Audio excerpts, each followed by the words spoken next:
well, not local police departments, things like that, just creating chaos. Because what they want is what they've been getting from the rest of the war on terrorism. They are quite happy with a Libya model or a Syria model. They don't want anyone that's more racist. They don't. It's all about Iran support for Hezbollah. It's that they want southern weapons. They just attacked the defense that were just announced. Yeah, that's crazy, right? That's what it's about. That's what it's about. And look, I mean, it's not, again, this isn't like a conspiracy theory. The guys all tell you this in their own words. Benjamin Netanyahu was asked point blank a few months back what he thought of the Greater Israel Project, and he said it's very near and dear to my heart. Like, this is the point of denying the Palestinians a state for all these years. You can't let the Palestinians have a state, because then how are you going to take that all over someday? That's all supposed to be part of Israel. And the U.S. ambassador, not the Israeli ambassador, the U.S. ambassador to Israel is on record saying that God promised Iraq to Benjamin Netanyahu, and that God promised Lebanon and Saudi Arabia and the West Bank and parts of Syria, all of this is Greater Israel. That is it. By the way, Sam Harris, where are you out on that? Where are the new atheists when you could finally use them for something? Hey, that's pretty crazy. Is that how we do politics? We work on this ridiculous religious superstition that somehow when God said Israel in Genesis, he was referring to the state that was created, that they named after that passage. This would literally be on the level, Joe, is if I named my son Jesus Christ, and then I told you have to worship my son. Look, it's right there in your Bible. Exactly. That you worship. No, you named it after that, dude. Yeah. That doesn't count. That's crazy. And they took the spot where it was. Yeah, I mean, like, they took over, and they did it in a horrific way, like the Nafka. Yeah. You listen to some of those soldiers, the translation of some of those soldiers talking about what they did. What's up, and even man? laughing What's up, about Mason what they Farms? did. How you doing today? Smiling. In 1948. Yeah, because it's not. I have my last 2 fields of non-GMO soybeans. And it's hay season and organic planting. Pretty exciting. Video camera in front of one of these guys and ask them to tell their story. Right. And 78 years ago. So it's not long ago. Yeah, that's right. Yeah. That's right. Is this view, this angle better here? I'm trying to figure out how to use this phone holder. America, after just 25 years of catastrophic failures, launching wars of choice, wars of aggression, lying the American people into just slaughtering millions of people and like bankrupting this country and really severely degrading the country with these wars. The idea that we would jump into another war of choice for Israel is just too, like, this is too crazy, man. And especially when it's the administration that really ran on and promised that we want to get out of this game of fighting stupid wars in the Middle East. That was what we were all supporting. Yeah. That was the one thing that he was saying that was so promising to so many people that were independent, that were on the fence. They're like, this guy wants no wars. All right. But he wants closing the border, which I think is a great idea. He wants no wars. Is that enough? Let's go. Well, especially considering the fact that, well, like, even if there are some things about Donald Trump that maybe you don't like, but the other guys are saying they want to keep fighting forever wars, and this guy is saying we should stop doing that, that's enough to go, well, then he's better than you on that. And don't get me wrong, I mean, I endorsed Donald Trump in 24. People give me shit for this, and people like this, give me shit for it. But I kind of view it like this, like, and I will say, maybe I'm a little biased here because I love you, but I don't think I'm being biased. I really think you played an enormous role in kind of like standing up to the progressive Democratic establishment and their narrative over the last, decade or so.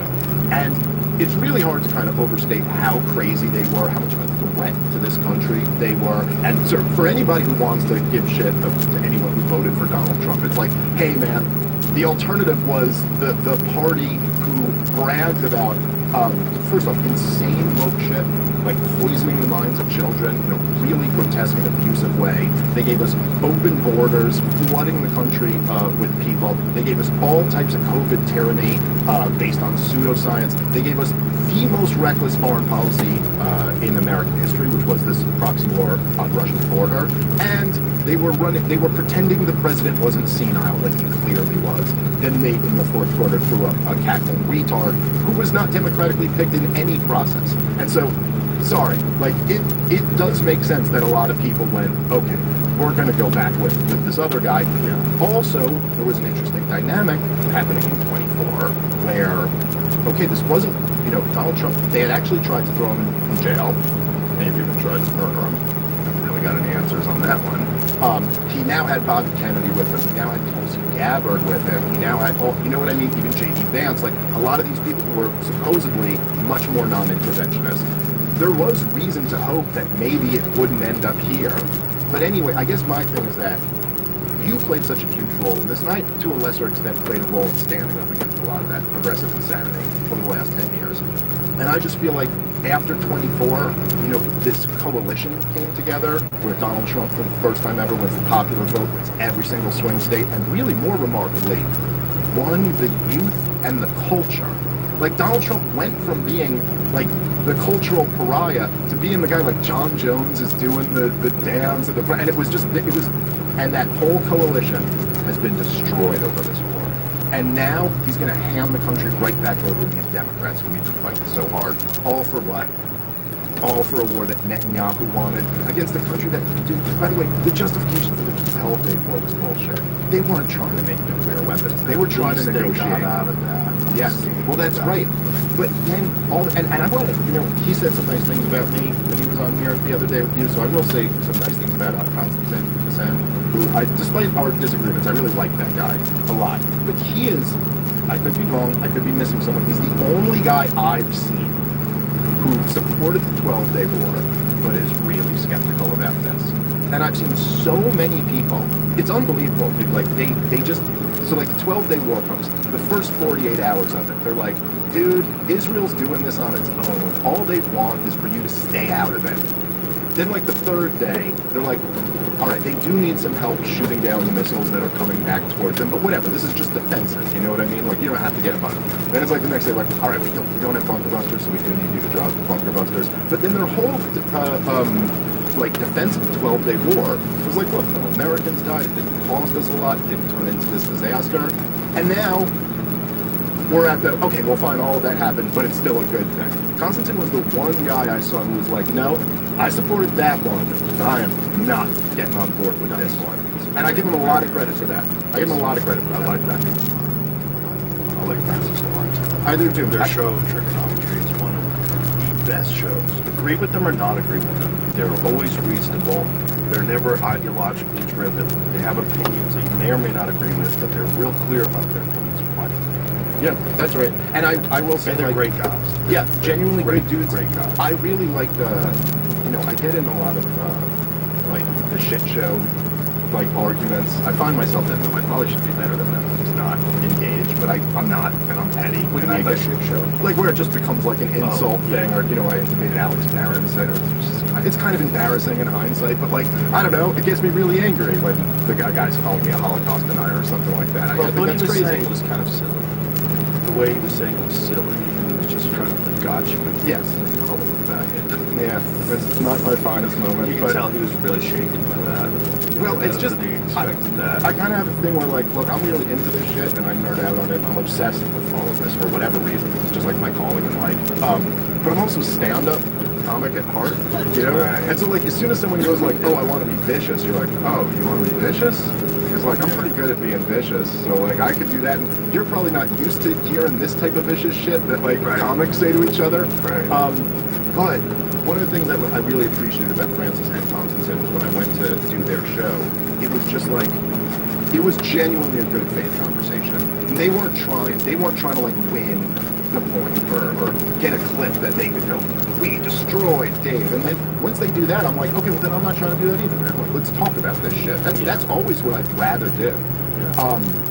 But the thing that's really interesting about this moment is that because the kind of corporate media That's where I got propaganda stuck apparatus. at a few minutes ago. I got myself out.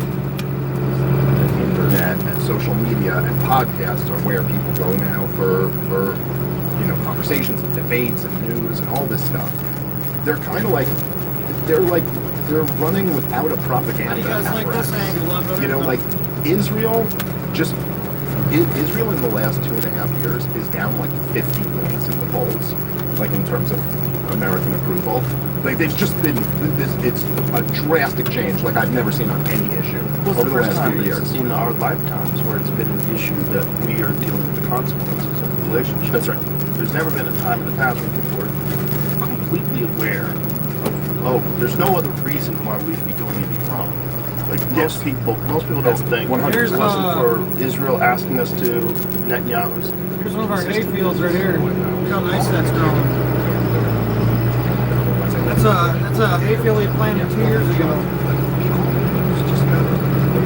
What are you all about? I saw that they did it. I have not had a chance to watch it. Yeah. Somebody sent it to me, and it was, I'm being a good boy when it comes to social media.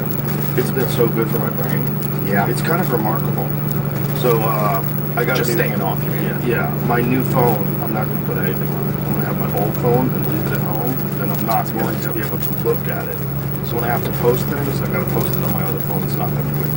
I'm not doing that anymore. Because I just think eventually, ultimately, it rots your brain. But you do get some cool debates and some insight into what's going on. And I don't know what Colton's argument was, but Glenn and Coleman were arguing about Israel's influence on this. Well, I'll be very interested to watch that. I do respect Coleman, despite disagreeing with him very adamantly. Very smart guy. Very smart guy, no question And a about very it. nice guy. And Did you hear? I'm listening. Foundeo orforglipron is now approved. Really? Yes, really. Foundeo is now approved. Talk to your doctor about a new once-daily pill. They say everything happens like the wars, and this guy is saying we should stop doing that. That's enough to go, well, then he's better than you on net. And don't get me wrong, I mean, I endorsed Donald Trump in 24.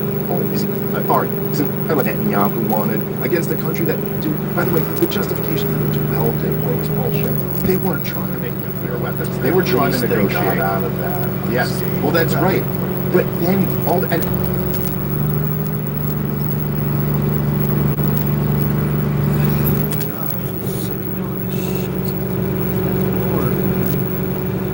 Ideologically driven. They have opinions that you may or may not agree with, but they're real clear about their opinions. Yeah, that's right. And I will say, And they're like, great guys. Yeah, genuinely great dudes. Great guys. I really like I get in a lot of like the shit show like arguments. I find myself in them. I probably should be better than them. Just not engaged, but I'm not, and I'm petty. And I a shit show. Like where it just becomes like an insult thing, or I made it Alex and Aaron said it's kind of embarrassing in hindsight, but like I don't know, it gets me really angry when the guy's calling me a Holocaust denier or something like that. Well, I think what that's he was crazy. saying was kind of silly. The way he was saying it was silly. He was just trying to play gotcha. Yes. And you call him a faggot. Yeah, that's not my finest moment. You can but tell he was really shaken by that. Well, it's just He expected that. I kind of have a thing where like, look, I'm really into this shit and I nerd out on it. I'm obsessed with all of this for whatever reason. It's just like my calling in life. But I'm also stand-up comic at heart, you know. Right. And so like, as soon as someone goes like, oh, I want to be vicious, you're like, oh, you want to be vicious? Because like I'm pretty good at being vicious, so like I could do that. And you're probably not used to hearing this type of vicious shit that like comics say to each other. Right. But one of the things that I really appreciated about Francis and Constantine was when I went to do their show, it was just like, it was genuinely a good faith conversation. And they weren't trying to like win the point or get a clip that they could go, we need to stroke corporate media. I'm not sure. Arguing about Israel's influence on us. Well, I'll be very interested to watch that. I do respect Coleman despite disagreeing with him very adamantly. Very smart guy. Very smart guy, no question And about a very it. nice guy. And look, one of the things I really respect about him is when I did his show, he literally starts it by he goes, almost all these debates I see you in, like you're kind of debating issues and then people just debate your character. And he goes, I'm not doing that. I want to talk about the he issues the whole doesn't do time. that at And all. I just genuinely appreciate that. No, I agree will- with him or disagree with him. He's a super reasonable guy and a very nice guy. I like him a lot. I like him a lot. Whether I agree with him or disagree with him, he's a wonderful person. I agree.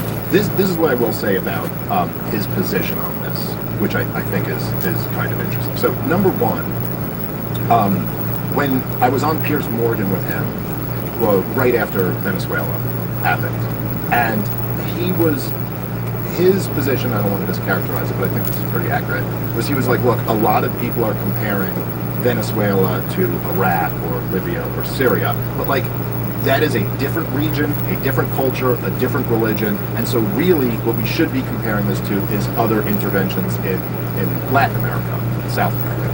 And I didn't completely agree with that. I was like, actually, I think there are some lessons you could learn from other wars that we've been in that might apply here. But I was like, okay, fair enough. Hey, let's look at other interventions in Central and South America, because we've got a long list of really disastrous ones. Like if you want to look at Guatemala or Nicaragua or Cuba, Mexico, a whole bunch. But then when this war in Iran starts, I don't see him going the equal opposite of that. Going, hey, now that we're at war with Iran, we have to judge this by Iraq and Afghanistan and Libya and Syria, because, you know what I'm saying? Like, that would be the flip side to the other position. And so I don't see that. The other thing is that when he's arguing with me about, because I was arguing that, the Israel lobby and the Israeli government were a huge part of why we fought the war in Iraq. Right? And his big point that he stuck to, a lot of the Hawks stick to this, is that Ariel Sharon was actually, who was the sitting prime minister at the time, he was actually against the war in Iraq. Now, that's not exactly true. He wanted George W. Bush to invade Iran first, not Iraq. And then when he got assurances that Iran would be next, he got on board. You could go look at Sharon's speech. He gave a speech, I think it was in August of 2002, to the Knesset. And it's all about how Iraq is the biggest threat. They have weapons of mass destruction. But the Mossad was cranking out all types of BS intelligence about the nuclear weapons that he could detonate in 15 minutes or whatever. It's all nonsense. But if you're going to say that that is evidence that Israel was not pushing us into this because the sitting prime minister at the time didn't like this war, okay, but again, then how does the current sitting prime minister of Israel feel about this war in Iran? Because he's fighting it with us. And he said after it started that this is the culmination of his entire life's work. He has been trying to lie our government into this war for my entire lifetime. Coming here, he testified how many times in front of our He Congress? testified with the cartoon of At the UN. Yeah. cartoon, a bomb cartoon with percentages of the enriched uranium. And like a Daffy Duck bomb, not Yes, the bomb that will blow your beak around to the other. Yes. And he was already up real high. No, dude, he was on record saying that Iran was 3 to 5 years away from getting a nuclear weapon in the United States. I mean, he's just been lying through his teeth. And there is something. Look, man, there's something really profoundly dishonorable about trying to lie another country into war. Like, not even trying to sell the war to your own people and have your own military do it, but because you can't. There it is. Yeah, there we were up to 90%. First stage. No, it was first stage we were at. You can say you're in the first stage. Oh, excuse me. Okay, yeah, you're right. I guess we can't go in there. Bomb. It's just so ridiculous. And he knows he's lying. He's like your friend that like you've been friends with since high school, and every time you go out he gets in a fight. You're like, dude, Yes. don't do this. Like, those guys are a fucking problem. Let's go over there and fuck them up. And like, all your buddies are like, dude, this guy again. Did I use that exact analogy when I debated Josh Hammer at Princeton University? And, or maybe it was with Charlie Kirk. It was one of the times I debated him. But I used that exact analogy. He was like, is Israel an ally? And I was like, no. It's like, they're not a good friend. Bro. If your friend's getting you in a bar fight every night, stop hanging out with that guy. Bro, Tim Dillon did an ad for NeuroGum and NeuroMints on his podcast where he's like, I have a friend, let's just call her Erica. And he does this Erica Kirk ad. He doesn't say it's Erica Kirk for NeuroGum. Have you heard it, James? Oh my god, it's so funny. Oh my god, it's so crazy. He's so out of his... I fucking love him so much. I'm so happy Tim Dillon's in the world. He is He's the best. If you're not listening to his podcast and you want a rational but hilarious take on all the fucking madness that's going on with not just this war, but the Epstein files. His episode of the Epstein files, I hardly ever tweet about other people's podcasts, but I hardly ever tweet. But I posted it. I'm like, this is one of the best podcasts about anything ever. Tim's ability to like rant, it like unprecedented. It like a hilarious rant that is laced with excellent points, but it's just hilarious the whole time. And just him going off is second to none. And he's sober.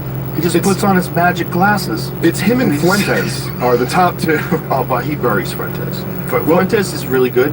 Fuentes says Tim can do sometimes. something different than anybody else can do. Well, his ability to blend sarcasm and just celebration of chaos. Yeah, it's second to none. Best ranter that's ever walked the face of the planet. I remember when I first met Tim in New York, back before he moved out to LA after that, when I first met him in New York, and he was, I think, like he was a green stand-up. I think he hadn't been doing it for that long. I remember just like being on podcast with him. This the field and just being really like, good, as you can tell. this dude is going These things to are be so damn rough, you can barely move. superstar. Yeah. Like it was just like his. I don't even be done with this field if this damn thing is smooth. I gotta go 2 miles an hour around the on whole things area. where you just find yourself like you almost have a moment where you forget you're on the show with him. Yeah. You're like, I'm just sitting here watching that, and then I'm like, oh shit, I'm here too. I better say something. But like he's just unbelievable. Listen to this ad. Listen I to don't this know if I ad. should tell this, but it does show how effective neuromix can be. A friend of mine, let's call her Erica. She's had a wild life. She was in Romania. She had an orphanage. She was on a reality show. She married this famous guy. He was an intelligence asset. And I said to her, how do you do this? And she says, Tim, it's Neuro's energy and focus meds. And I said, but how do you do it after the guy, the husband and father of the kids gets murdered and you're out there doing all kinds of stuff? You're doing fundraisers and you're dancing around with glitter pants. How does this happen? She goes, I could lie to you, but I'm telling you, it's Neuro's energy and focus meds. I said, really? She goes, sure. I said, how are you running this organization 7 hours after this guy got popped? She goes, a lot of people speculate, but it's Neuro's energy and focus meds. I go, really? She said, yeah, Neuro Energy and Focus is powered by natural green tea, caffeine, L-theanine for calm, focus, and vitamin B, B12, and B6 for... I mean, whatever they're paying him, they should pay him more. Yeah, it's not enough. No one can pay him enough. He's the GOAT. Well, that'll also just make you remember that product forever. I'm trying to figure out how to turn on this truck. Is it broken? God, you know? I'll get a hold of him. He's the GOAT, dude. He's I had someone in the White House go up to me and goes, Tim Dillon, really gay. I go, yeah, he's really gay. Like, you think you would fake that? Yeah. He goes, how long have you known him? I go, I've known him forever. He's really gay. Yeah. Well, he's a real good undercover, but every now and then you see it come out. Every now and then you see like I remember, and this is back when he was young and he was broke at the time, but Tim was always kind of a snob even when he was broke. Like it was always kind of, and I went, I forget what it was, but I was like, oh, we could get food from this restaurant. And he goes, from there? I go, yeah, they got good food. And he goes, do you think that's good food? And like, because he's like a real like foodie or whatever. Right. And then it was just like, oh, I saw it for a second there. Well, he used to have money because he had money when he was selling. He had money in finance. Then he decided to be subprime mortgages, and he was part of the housing crisis. That's right. And he was doing cocaine back then. He did topple the U.S. economy for a while. He was part of it. But then he got into comedy. He more than made up for it. He's more than made up for that. This is where he belongs. Yeah. He belongs in front of that screen with the glasses on, just going on these insane rants. Oh, yeah. He's so funny, man. And this Epstein Files take was fucking genius. That was great. Dude, his thing about Sam Harris having a meditation app and also supporting genocide, those two things like the most hilarious thing ever. Like, what human being does both of those? Such a great take on that. Oh, he's so funny, man. Yeah, we're lucky, dude. We're part of a really cool group of people right now. You know, it's a very unusual time that the mainstream has lost all of its power of influence on people. It still puts out information, it still puts out shows, but they're Trying to look like you. But they're that Jake Tapper thing was so crazy. I was like, what are you doing? Are you doing a podcast now? Like, Dude, what are you it's doing? it's such a perfect like little microcosm though of like it's almost painful. Like I'm like, guys, just can you hire me? I mean, like I would explain this to you. No, it wouldn't work either because they're so trained. It's like if you get a dog and that dog has been a cat might be a better example. Like if you never had a litter box in the house, the cat's been pissing all over the carpet. You are always going to have that cat piss on the carpet. That's what that cat does. You're not going to fix him. If your entire life you've been spitting out nonsense from a teleprompter, and now all of a sudden you have to be yourself, you've been functioning in a world of executives and producers where everybody goes over every little thing you say and do. You 100% read things you know aren't true, or at least partially aren't true. Mics. I like everything. Oh yeah. Their whole setup is they're all trying to look like podcasters. No, wait a minute. They put mics out like podcasters. That's crazy. Imagine if they think that's all it takes. But Joe, talk about completely missing the point, right? It's just fundamentally missing it.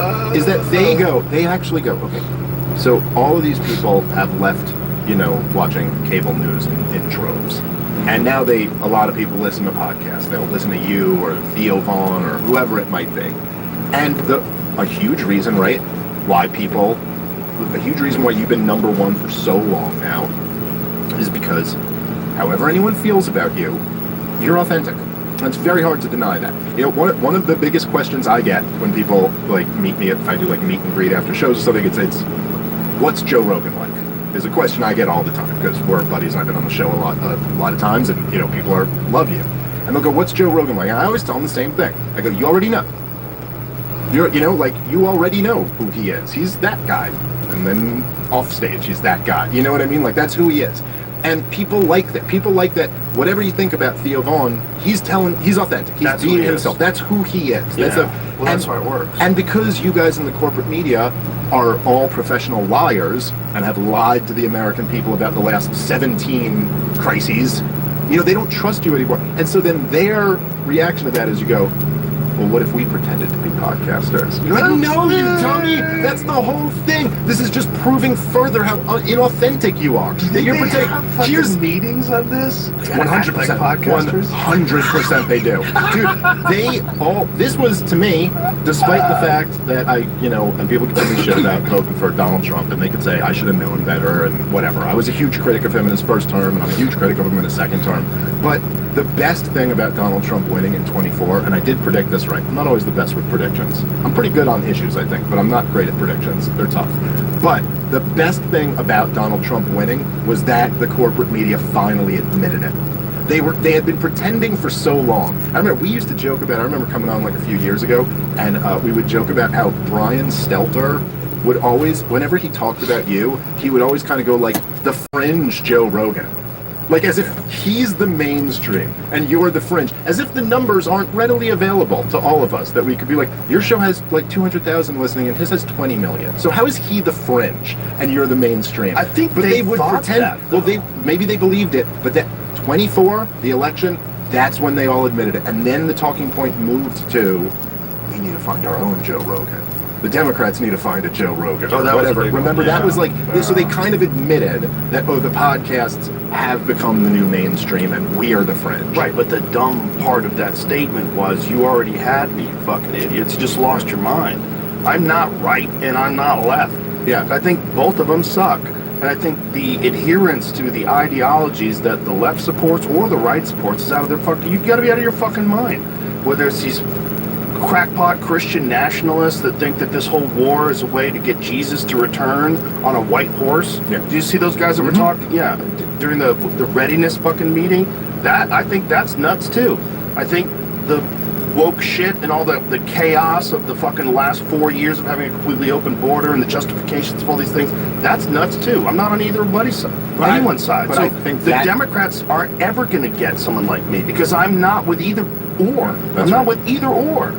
I'm with whoever fucking makes sense, and no one makes sense until AI comes along. I think they're going to do a really good job. President Perplexity is going to run this country fairly and balanced. I'm willing to try it at this point, dude. I'm dead serious, man. As long as it doesn't like do something to harm people, as long as like that's its goal is just to manage society. It's a big if that you got there, but yes, if we can get that. Well, look, but what you just said, I think is really.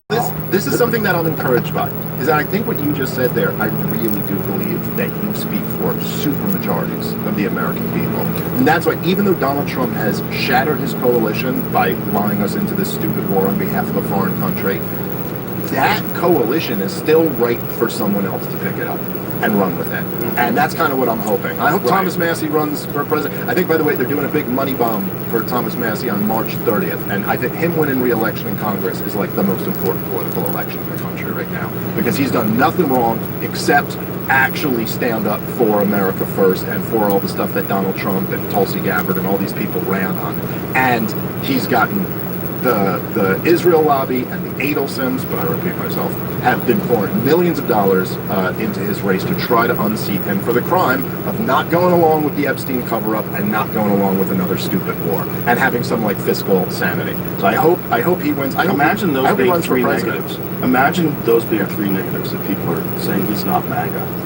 Yeah. Well then, okay. Well then, MAGA then? Well, if that's like, I don't know. Like my position is always like, if you're saying if not supporting covering up the Epstein files or not supporting a stupid war of choice, a war of aggression on behalf of Israel means I'm not MAGA, then okay, I'm not MAGA. I'm not attached to the phrase "Make America Great Again." I don't care. Then but fine. If that phrase sucks. Here's the thing. Like, first of all, America is great. Make America greater, I'm down.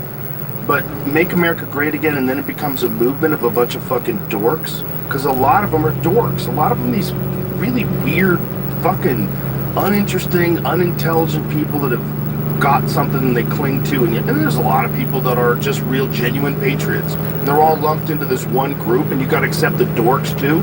Fuck that. Yeah.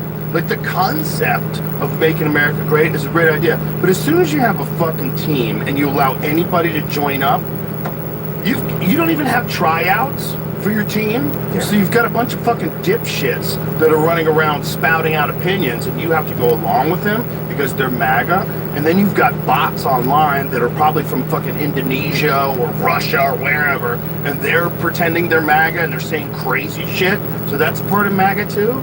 You fucked up by becoming a part of a group. Yeah. Whether it's a Republican group, a Democrat group, a MAGA group, a fucking woke group, whatever it is, you fucked up by being in a group. Yeah, what is George Carlin said, people are great as individuals. Yeah. But when they get in a group, man, they're the worst things in the world.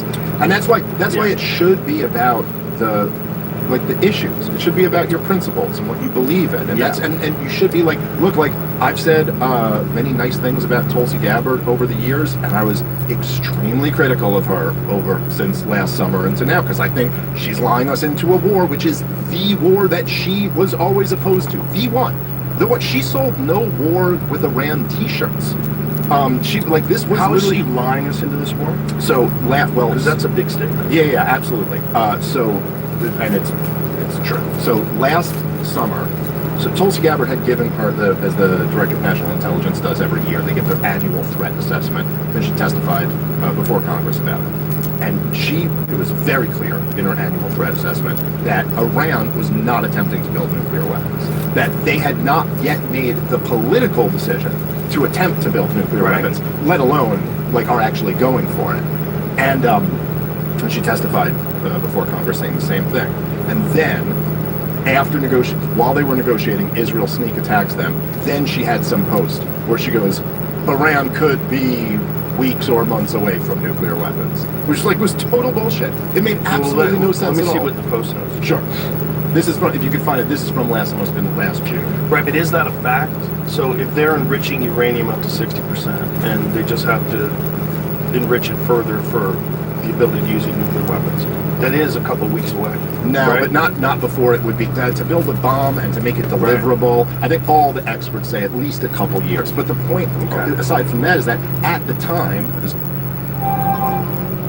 over now. But at the time, Iran was still members of the JCPOA. They were still in it. So it's like, what is that? This is the Iran deal that Obama got us into. Obama is horrible on foreign policy, a butcherer of Libya and Syria and Yemen. And he surged in Afghanistan. But in Iran, he made a deal with them. And the deal, but it wasn't just with the U.S. and Iran. It also involved Russia and France and England, and there were other countries involved in it too. And the JCPOA said that Iran couldn't enrich above, I think it was 3 to 5% or something like that, and they were staying in it. And they created a new inspections regime, which Iran, so they were having full inspections. They weren't enriched. But the deal also said that if America gets out of the deal, they can enrich up to higher. So when America got out of the deal, they started enriching. When did America get out of the deal? Donald Trump tore it up in his first term.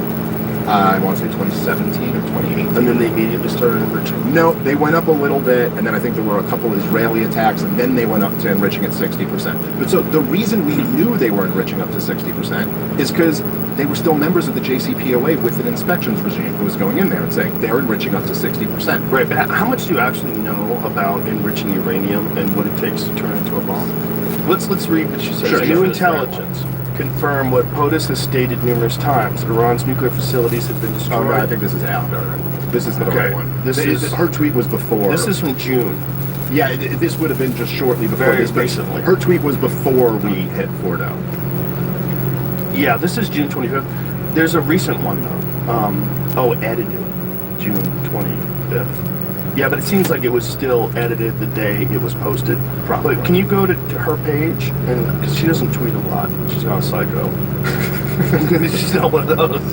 If she tweets, it's generally something important, or someone from our teams. So is this the... Hold on. Was above that. Overwhelmingly elected by the... Click on that, show more. I think that's it. Well, this is what she testified to Congress this time. I was referring to a different one for but I also think this is a lie. I mean, for her to say that the president determines what is an imminent threat or is not, no, either there is an imminent threat or there is not one. This is like saying the president determines the weather or something like that. But you're taking her words out of context. She's saying something that's factually correct. As our commander-in-chief, he is responsible for determining what is and is not an imminent threat. That is true.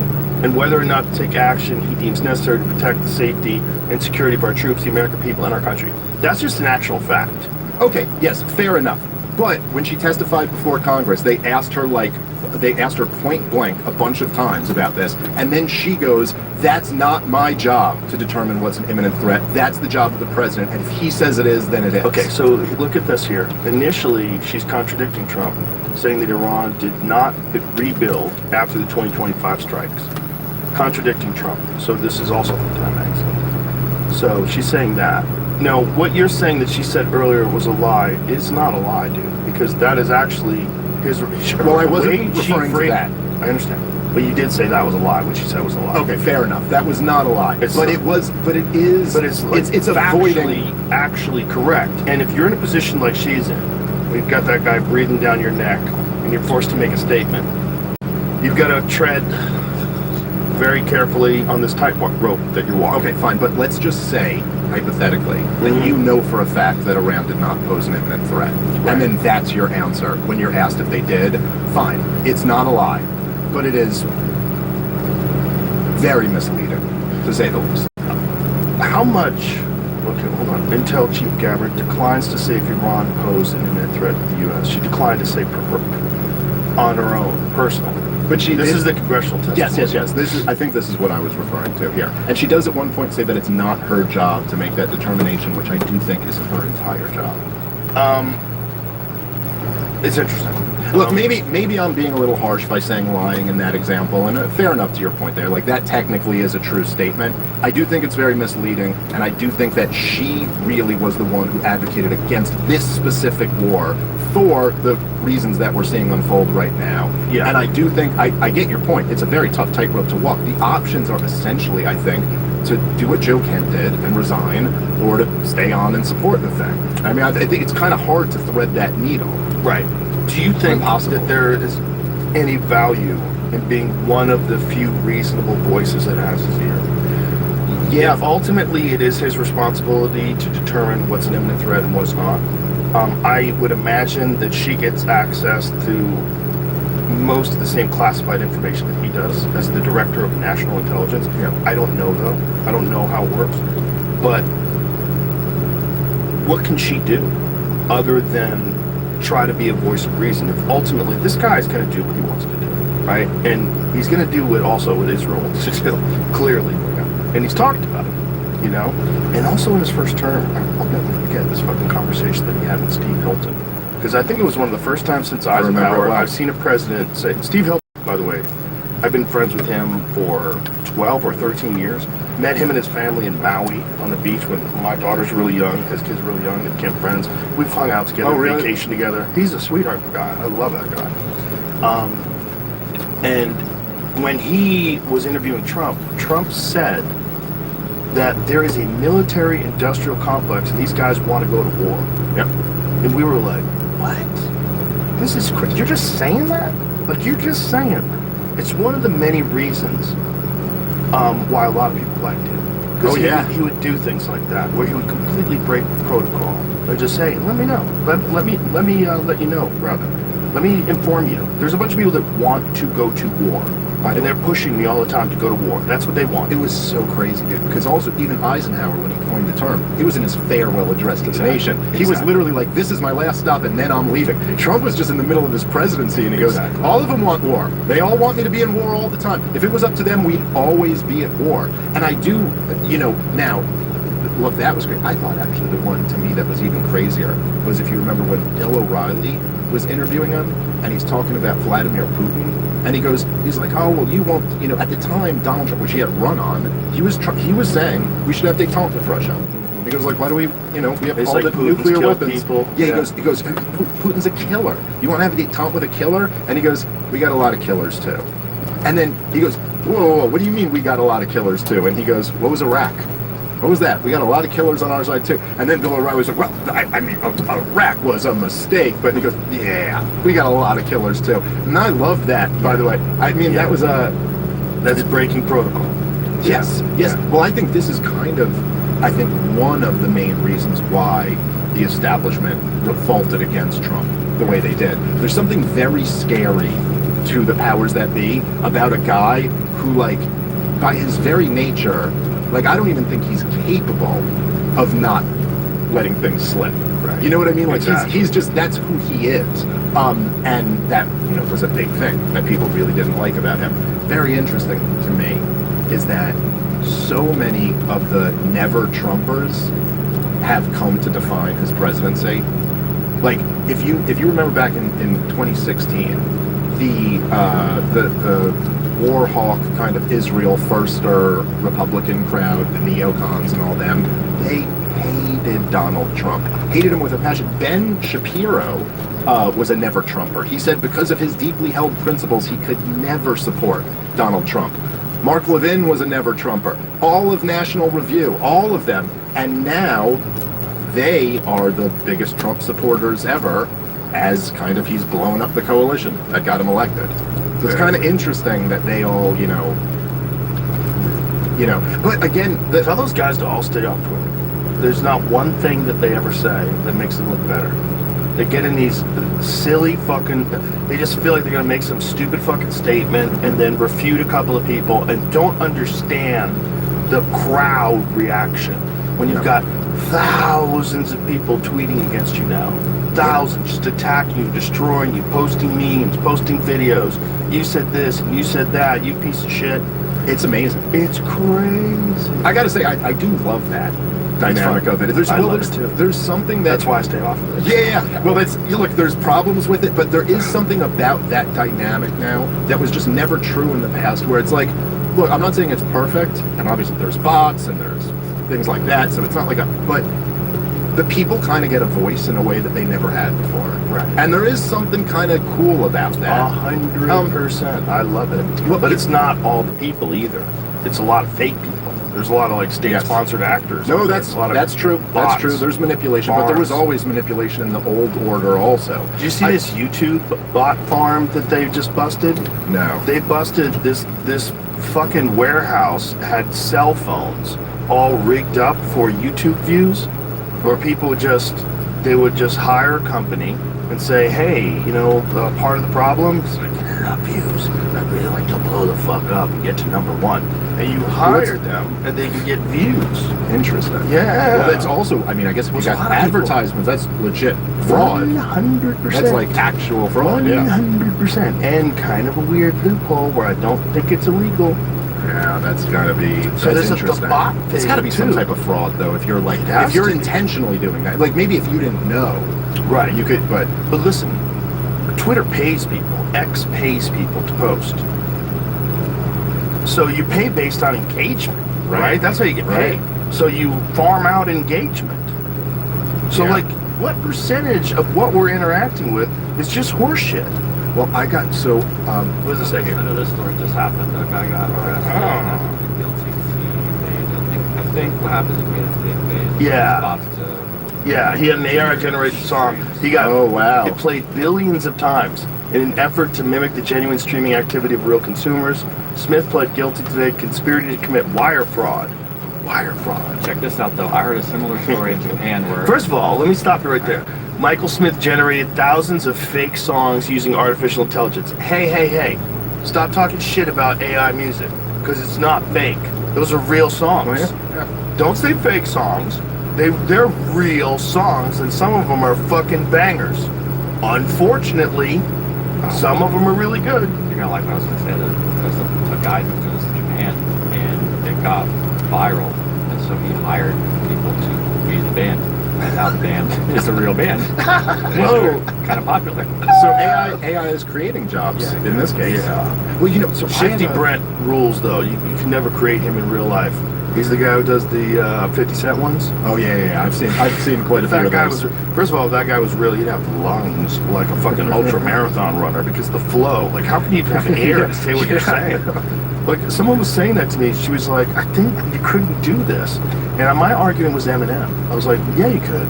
You would just have to be wicked at it, like Eminem. Like Eminem in his prime, that motherfucker could spit in a way where you're like, I can't believe he's still talking. Yeah, it was. I remember there were a couple of his things where I was like, can he actually do this? And then I saw him do it live, and not like I was there, He but can saw it still on do YouTube, it. like where you're like, oh, he can actually I saw rap him like recently. this. I saw him recently. It was fucking great. He's still great. He's thin. He looks good. Yeah, he was killing it, man. He was killing it. But the speed in which that he can rap made me go, maybe AI is not bullshit. But 50 Cent himself was like much more casual in his delivery. Yes. And it was much slower. The Shifty Brent AI bird. This episode is brought to you by Black Rifle Coffee, the only coffee we drink here in the studio. Spring is here, out with the old and in with the new, and that's how you should drink country. Black. Let's get it out.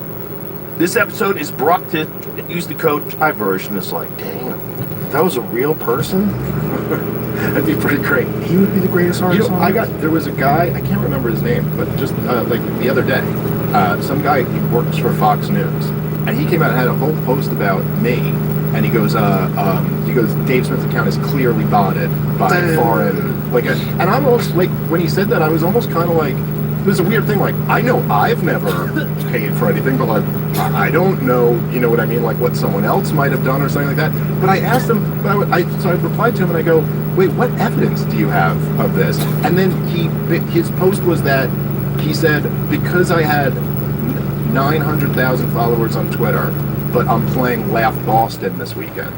And he goes, that's a 300-seat venue. So I played that obviously times too. Well, I was like, first of all, he doesn't understand. I was like, you just comedy don't get clubs. comedy clubs, dude. Like, this is Yeah. not. And first of all, I'm doing 5 shows there. Right. By the way, come on out this weekend. Great club. Great club. Great Literally, club. One of my favorite weekends of last year. It's a And fucking great room. But I was like, look, man, I sold out all the shows last year. Hoping to do the same this year. But I go, that is like, I just know the industry of stand-up comedy pretty well. And I was like, anybody who you're saying would be selling more than this, so what, selling out big theaters or selling out a stadium or something like that, all the people who do that have more followers than me. So, like, he's not even right about the ratio of it or whatever. He doesn't understand numbers. But then I kind of like, I grilled him on it a bit more because, listen, I'm kind of like you. Like when you were talking about suing CNN back in the day for slandering you, like, I'm never actually going to do it. But I don't mind saying it. You know what I mean? So, like, so I tagged Fox News and I go, hey, Fox News, shouldn't you have some evidence if you're going to make a claim like I'm clearly botted by foreign influence or whatever? Fox News actually said it? The guy works for Fox News. Was he on Fox News? No, he said it just on Twitter. Okay. But he's like a Fox News contributor or something like that. Right. But I'm a UFC contributor. It wouldn't be like the UFC. Yeah, I guess you know that's. what I'm saying? I guess that's true. So I don't know. Maybe it would just be him. Either way, I'm not suing anyone. Gotcha. But I did want him to just. I go, just admit you don't have any evidence for this. Like, just retract that. Well, here's the thing. I would agree that your account is botted because you're a very controversial public figure. So I'm of sure course they're all going of to them are, focus. right. I'm sure my account is botted too. Right. I'm sure Jamie's account is botted. 100%, right? I think Jamie might be a bot himself. We're all botted, man. If you look at, we brought this up a million times, but there was an former FBI analyst who analyzed Twitter before the purchase, and it was his take that as much as 80% might be artificial.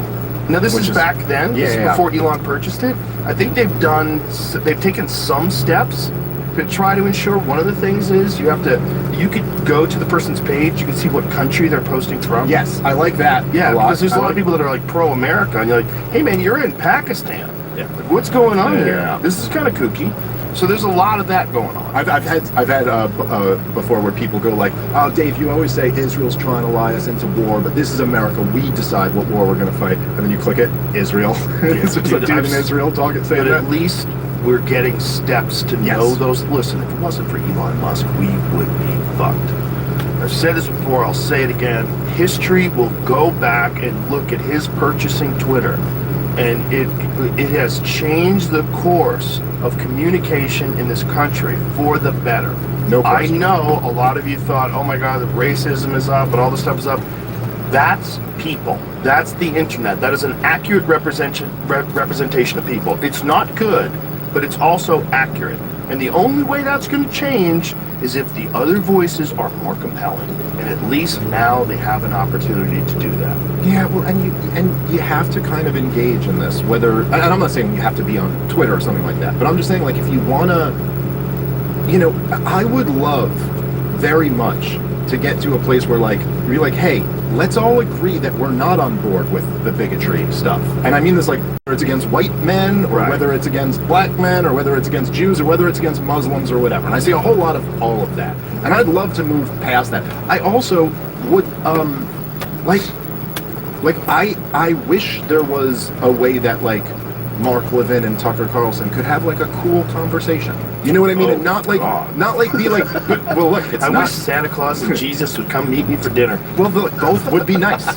The latter is more likely, I think, too, at this point. I had a weird thing. I don't know if you saw this, but Ben Shapiro he made this video about Pierce Morgan and like going at him over having me on the show, and he went this whole thing, and so he says to me, or he said, he insults me a few times or whatever, and then he goes out. Now I can hear Dave Smith right now, and his response to this is, debate me, bro, which, fair enough, that kind of is always I only have one tool in my toolkit, like, come, let's podcast about this. I don't know, like, this is what I do, I talk.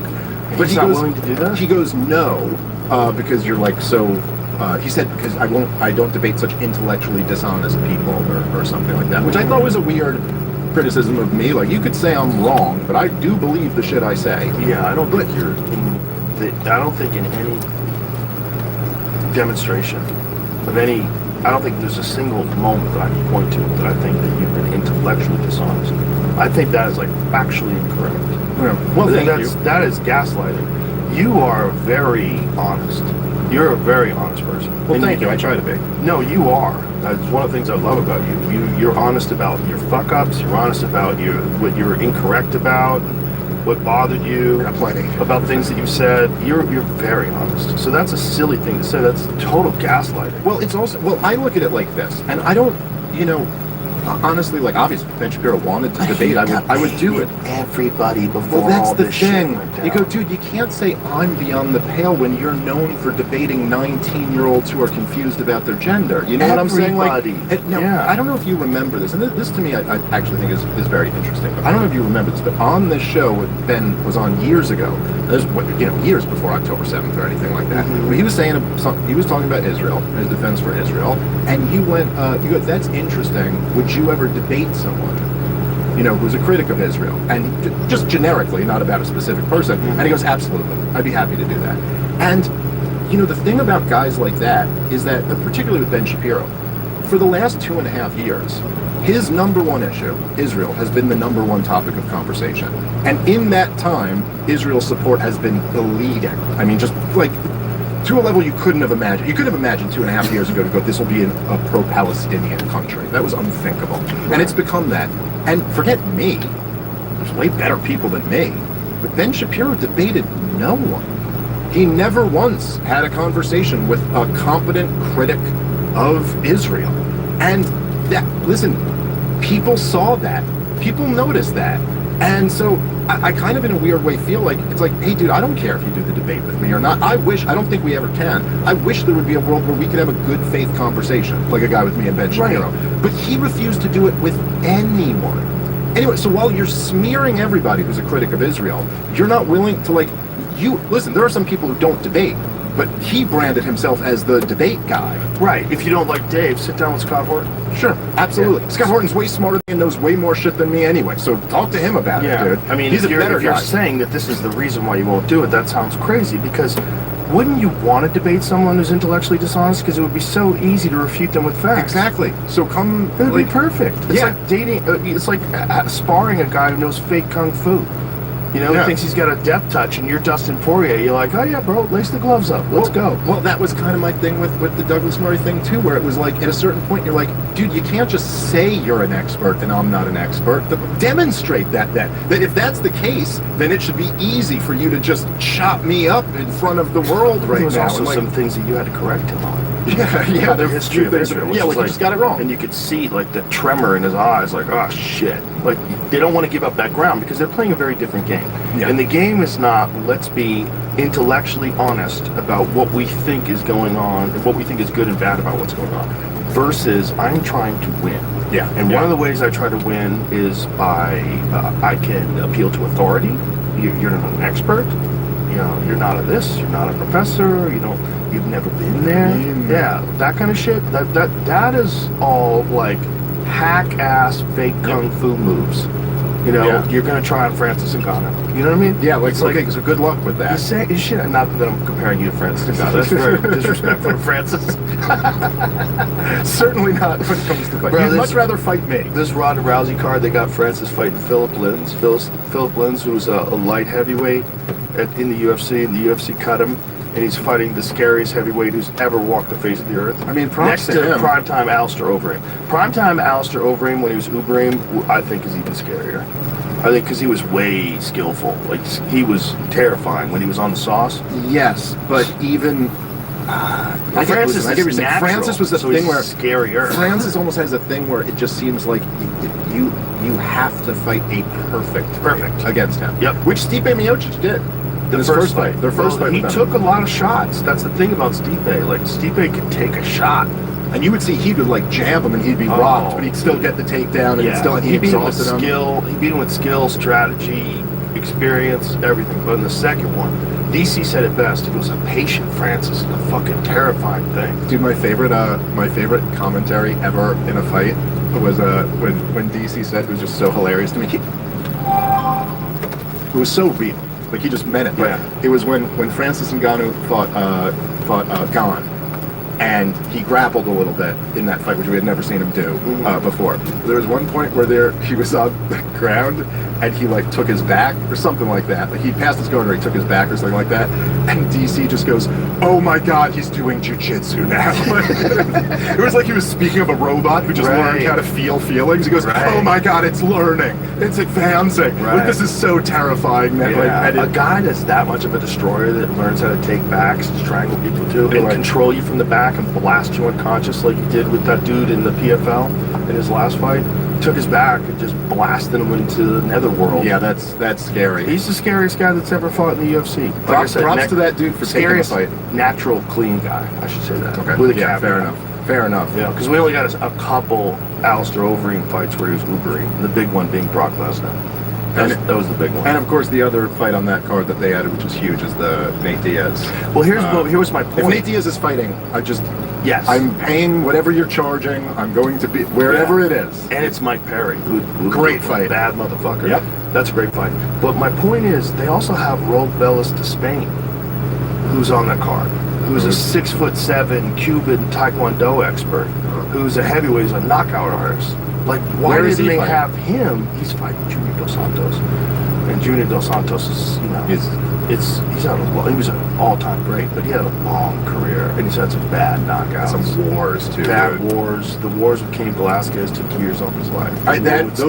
It was almost criminal that they didn't stop both of those fights. Well, they were definitely horrible and terrible to watch. But the point is, Robellis is huge. He's a real heavyweight. He's a big, giant knockout artist. Like, that would have been an interesting fight versus Francis. Big, super tall guy that's hard to hit. Yeah. And if it just is a striking fight, probably Robellis, he got exposed in his last UFC fight on the ground. He got beat up. His ground game's not that good. Could have gotten better, but on the feet, that's a little bit more interesting to me than Phillip. Although Phillip's a skillful fighter. You know, he's used to fighting at light heavyweight. The UFC cuts him, and now all of a sudden he's fighting against Francis. Yeah, that's a little bit of a mismatch, but hey, I mean, we've seen crazy shit happen. I said Philip. It's Felipe. I think it's pronounced Felipe Vince. But he's a good fighter. I mean, it's not a bad fight in that sense. But it's like you're going up against a guy with a chip on his shoulder that they're paying $20 million. He's the lineal. I don't know what they're paying. I'm just guessing. But he's the lineal heavyweight champion of the world, the real one. Like, if you really plot it out, no one beat him for the title. That's a crazy fight. It's like, that's how shallow the heavyweight division is outside of the UFC. There's so few fights for you to get Francis for. There's so few fights in the UFC.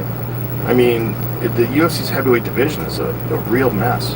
It's very hard to find gigantic men who are excellent fighters, I guess. There's a lot in Russia. Okay, yeah, there's guys that are fighting in other countries that are really good, that are coming up. It's just like, it's hard to get them over here. There's Josh Hokett, he's a bad motherfucker. That's that wrestler dude who's crazy, who has these crazy speeches after the fight, puts on an American flag bandana, and he said Brittany Griner has a dick. Like, Brittany Griner's a man, I forget what he said. But he's just nuts. He's also really smart about marketing. Who's the other guy? You talked about him several times. He's the Olympic wrestler guy.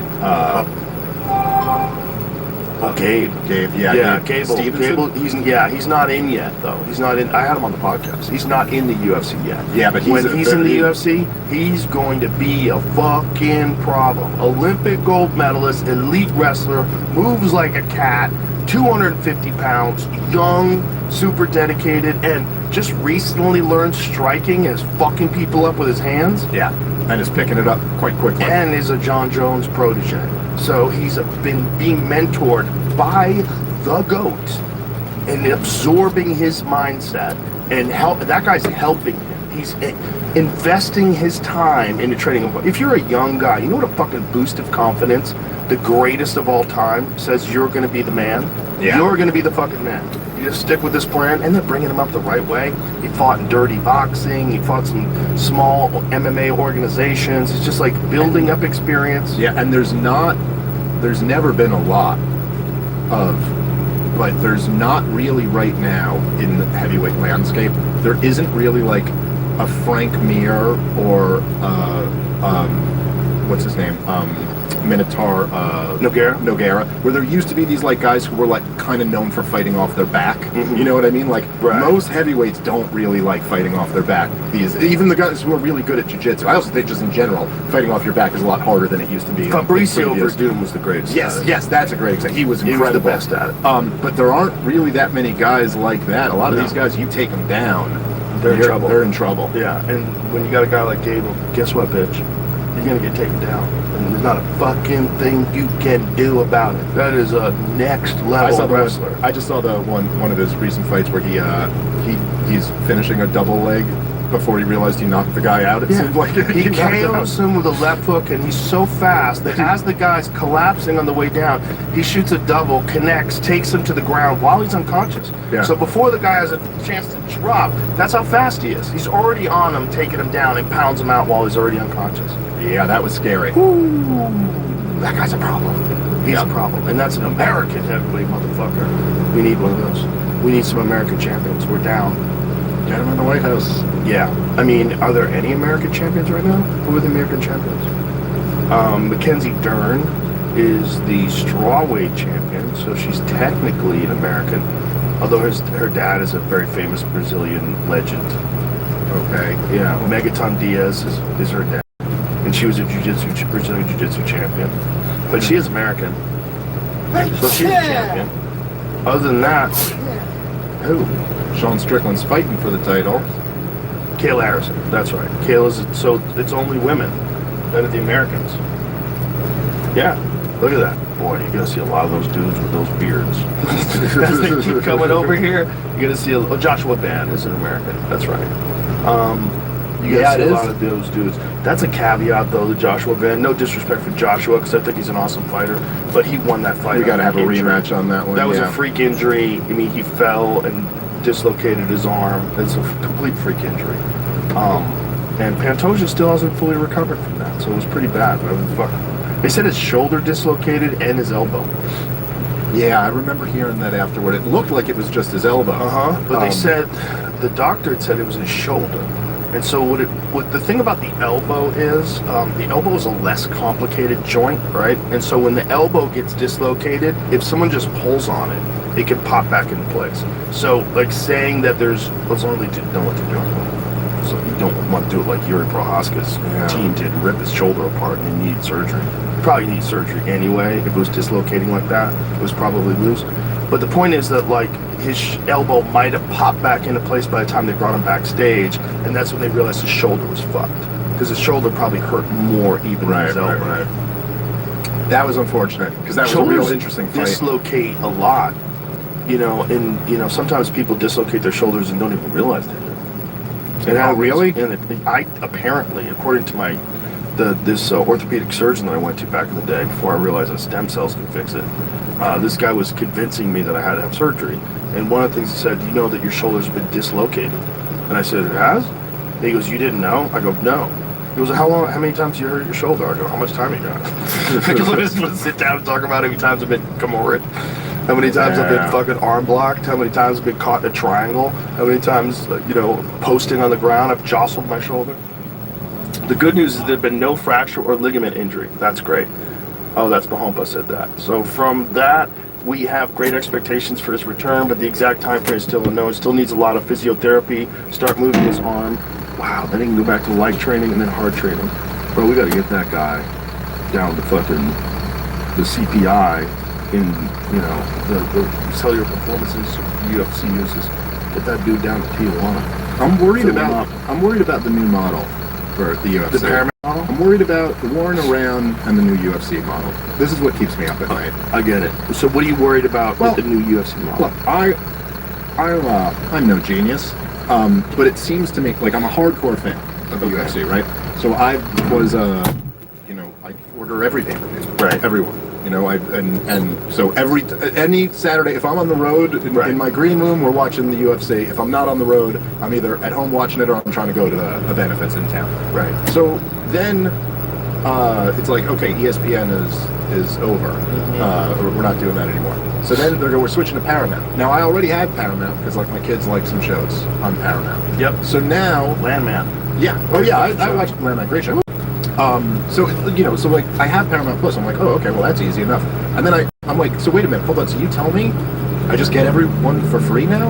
I just don't have to order pay-per-views anymore? And there's just something about that. Now I'm not saying whether this is Paramount's mistake or the UFC's mistake or whatever, but just like the basics of business to me go. So you just had a loyal customer who's very happy to pay for every pay-per-view, and I'm just not now. Like this just, on some level, now I understand it's because Paramount gave them a whole bunch of money, but on some level I go, number one, I go, but how is this good for business if the customer no longer has to pay for a thing that I was happily paying for? Let me correct you. Okay, sure. First of all, Paramount, the idea of doing this and investing $7 billion in the UFC in the next few years, the positive that they're going to get from that with loyal new customers is massive. So if you're introducing it to a whole new audience. If you're a loyal pay-per-view buyer, if you spend, what is it, $70 per pay-per-view? I think something like that. So $70 for this big-time pay-per-view card. Now you get it for free. You just have to pay for Paramount Plus every month for the year. You're saving so Huge much amount money. of money, yeah. So the amount of new people that are going to go, oh, this is awesome. I don't have to pay for pay-per-view anymore. I pay for Paramount Plus, and I get all these awesome shows too. Because Paramount Plus has a ton of no great question, it's a shows. Great deal for the consumer. You get roped in through that, and then you go looking around on Paramount Plus, and you stay a loyal subscriber. They have all these years with this new influx of viewers from the UFC deal to build up more of a library, more shows. It's huge for business. Okay, fair enough. They can take their app from where it is now and take their streaming model from where it is now and quadruple it over the next X amount of years. So so for them, they're bringing in the whole UFC audience. And how many people would look at a pay-per-view card and look, I would buy every one of them. Even when I was working for the UFC, I would go on ESPN Plus and I would buy them, even though I was there. I was like, I want to be able to watch it in the gym when I get home. I'm going to buy it. And so you've got all these people that were looking at those cards that were like, this one, I don't know if that's worth $70. If you're on a budget and you look at it, this one, you're like, who's fighting? Nah, I'm gonna pass on this one. I'll watch it, in a couple weeks on ESPN Plus, because you could just wait a few weeks. I don't know how long the time frame is. You can wait a few weeks and you can watch it. This, you don't have to do that anymore. It's $10 a month. What is Paramount Plus a month? How much does it cost? Let's find out, so we're accurate. But you're saving so much money. But also on ESPN, they charged you something like that too. Like you had to pay an ESPN fee, and then you had to pay for each individual pay-per-view. So no, listen, I'm saving a lot of money. Okay, $13.99 a month or $139 a year for the ad-free premium plan, which includes Showtime. New and former subscribers can currently get any monthly plan for $2.99 a month for the first 2 months. For a new subscriber, you can try it out for 2 months for $2.99 a month, and watch every UFC for $2.99 a month for 2 months. It's fucking worth it. And then you're gonna get this huge influx of people that, if you're on a budget, you're not gonna subscribe to Paramount Plus. You already got Netflix. Netflix costs X amount of money. Maybe you got HBO Max. That's X amount of money. Well, you can't afford Paramount too. I don't want to pay another $10 a month or $14 a month. Now it's easy. Like no pay-per-views. Yeah, they made a lot of wives of hardcore fans happy. I'm sure for that. You're like, I don't have to buy these pay-per-views anymore. Shows. Yeah, they get the Paramount shows, and they don't have to do that. All right, fair enough. I guess it's just, in some ways, I guess, and I don't really have much of a mind for business, but in some ways there's just a thing where it's like, we've always done it this way. Now we're doing it a whole new way. Yeah, but it's been on streaming for the last few years. Yeah, that's so it's always been on an app anyway. And then Paramount, you could get it on Apple TV, you can get it on Android TV, you can get it on all these different things. It's like there's no reason to not have it. Yeah. It's easy. It's just great for, as a business move for Paramount, it was a smart fucking move. Because you get this built-in hardcore fan base. Now, have some of the cards been lackluster? Yes. But guess what? That has always been the case. Yeah, that's just a matter of time. Go back and watch Rose Namajunas versus Carla Esparza. There's been some fights back in the day that just weren't great. Yeah. And there's been cards that, even though they look good on paper, in reality, they weren't so fun. Yeah, but I'm with you, because I remember you used to say this back in the day all the time, but I am like a purist fan in MMA in the sense that like, all of that is like, I don't care. Like I feel like, oh, it's boring. You're like, it's the most exciting sport in the world on its worst day. Even in a fight that's a bad fight, because if you remember the Frank Mir Crow Cop is a good example of this, where it was just a boring fight the entire fight, and then there's a spectacular knockout at the end of it. And even if that doesn't end up happening, you're always watching like, that could happen at any moment. It so always like, can happen. I also am with you. I believe in like, I don't believe in stand-ups. I don't think anyone should ever be stood up. Yeah. I don't think you should be separated for stalemate or whatever. It's like, if someone puts you in that position, then Yeah, you gotta gotta figure get out out how of to it. get up. If they're not doing enough on the top, that's silly. Sean O'Malley explains why piracy led to the UFC's massive Paramount deal. Oh, There's interesting. a lot of people that pay for it, but there's That makes sense. They're streaming it illegally. That makes sense. I knew there was a lot of that because there were sites that you could go to and people would openly talk about it. You can go to it and just watch the pay-per-view. It's a good move, dude. It's a good move for the business. It's just like, they just need a few banger cards to make people forget about the stale ones. But that will happen. Yeah. It's inevitable. You're gonna have stale cards. I'm concerned about the White House fight. I'm concerned about it not just from a security standpoint. I'm concerned about it because it's outside, it's June, and it's in Washington, D.C. If it's hot out, and it could very well be, like, what's the average temperature? I looked this up the other day. Average 67% humidity, and last year, or 2024 was 100 degrees. Okay. That's tough. Okay. And I think it's supposed to be at Okay. also. Yeah, that's an issue. Okay. That's a fucking big problem, dude. That's a big problem. You are going to radically affect their performance if you make people fight in 100-degree temperature with 67% humidity outside. You're also going to radically affect my ability to do commentary. Okay? My fucking head doesn't have any hair. The top of my head is going to be beet red. I'm going to have to put some toxic sunscreen on it. You're going to see me with that white zinc powder that the surfers use on their nose. It'll be all over I'll make like fake hair with like white zinc. Dude, my head's going to get cooked. That is an issue. 80% chance of thunderstorms, that highs in humidity. Okay. Are they building a tent? Is this outside, or is it outside in a tent? Are they going to have, like, fans blowing cold air on us? You know how much DC's going to complain? That fucking dude, he's going to be right next to me. His shirt's going to be soaked. Yeah, that's a bit You of won't be an able to issue. tell with mine because I always wear black anyway. But everybody with a white shirt or a blue shirt, if Anik has a light blue shirt on, his pits are going to be fucking filled up with sweat. It's going to be ridiculous. That also, like, really legitimately changes the actual fight itself. 100%. Okay, so I don't see any AC there, bro. How are you going to get AC on those people? What is that going to be like? That sounds fucking insane. To do that in June, just because that's a fun time to do it? I mean, if I was Justin Gaethje or I was Ilia Topuria, if I was Justin Gaethje, I mean, first of all, he has to take the fight. It's a historic fight. It's at the White House. He's a true red-blooded American. He wants to win the title at the White House. Come on, you have to do it. But he's 37 years old. He's had a long career, and he's fighting maybe the most lethal guy he's ever faced. Yeah. The one guy out of all the guys he faced that can shut the fucking lights out with one shot every time. His last 3 fights is the craziest resume in the history of the sport. Knocks out Alexander Volkanovski, knocks out Max Holloway, knocks out Charles Oliveira. 2 at featherweight, 1 at lightweight, all of them level. I wouldn't even say, well, I guess it's debatable, but certainly you could make an argument the 2 best featherweights of all time. Yes. And one of the greatest lightweights of all time. And by the way, and I know MMA math is never perfect, but you look at what Oliveira just did to Max Holloway, who I love, one of my favorite fighters of all time. But you look at what Charles Oliveira just did to Max Holloway, and then you think about the way Ilia Topuria handled him.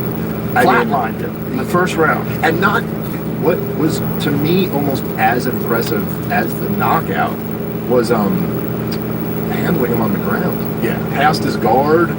He tried to take him down. Think about the way he got one of those body locks and tried to take him down. Think about how helpless Max Holloway was for that. How helpless a whole bunch of guys we've seen are when he gets his hands around you.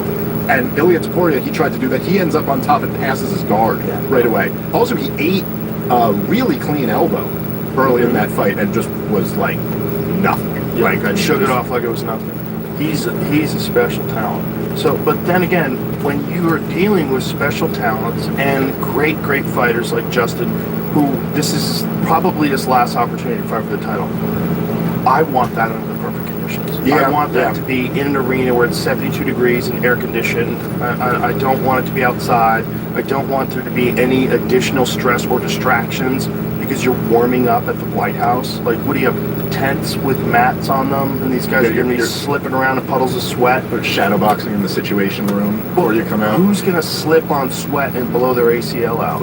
Yeah. You know, I mean, if you ever done striking on mats when a bunch of dudes been training, like in a class, it's so fucking slippery, man. Yeah. If it's that hot, it's gonna, unless they have these mats where they're getting set up in air-conditioned buildings somewhere.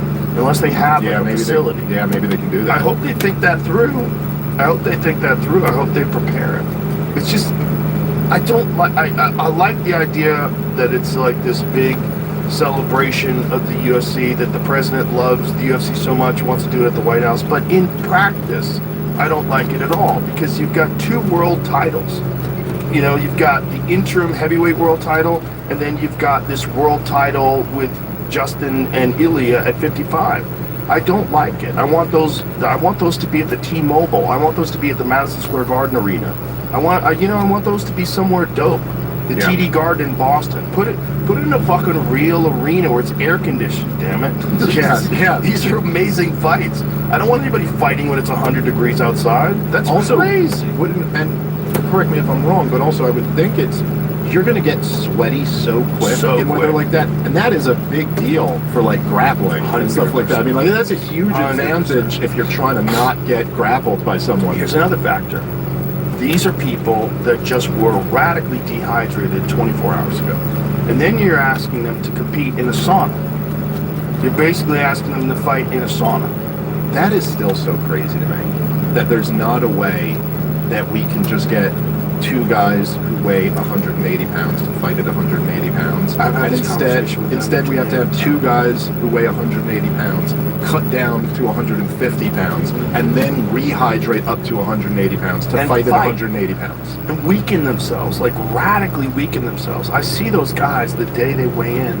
The worst ever that I ever saw was Travis Lutter. So Travis Lutter against Anderson Silva, I remember. He missed weight, but I was backstage for all of it, right? So this was back when the weigh-ins were the time of the actual weigh-ins. It wasn't the ceremonial weigh-in. Like now they give them more time. You can weigh in the morning, and then by the ceremonial weigh-in, which is usually 5 p.m., usually these guys have significantly rehydrated. They do it slowly, but they have a process to it. But Travis missed weight, and so I was backstage while they gave him X amount of time to make the weight. And dude, he couldn't walk. He was shuffling. Like he couldn't pick his legs up. His lips were cracked. Yeah. His face was dry. He looked like he was gonna die.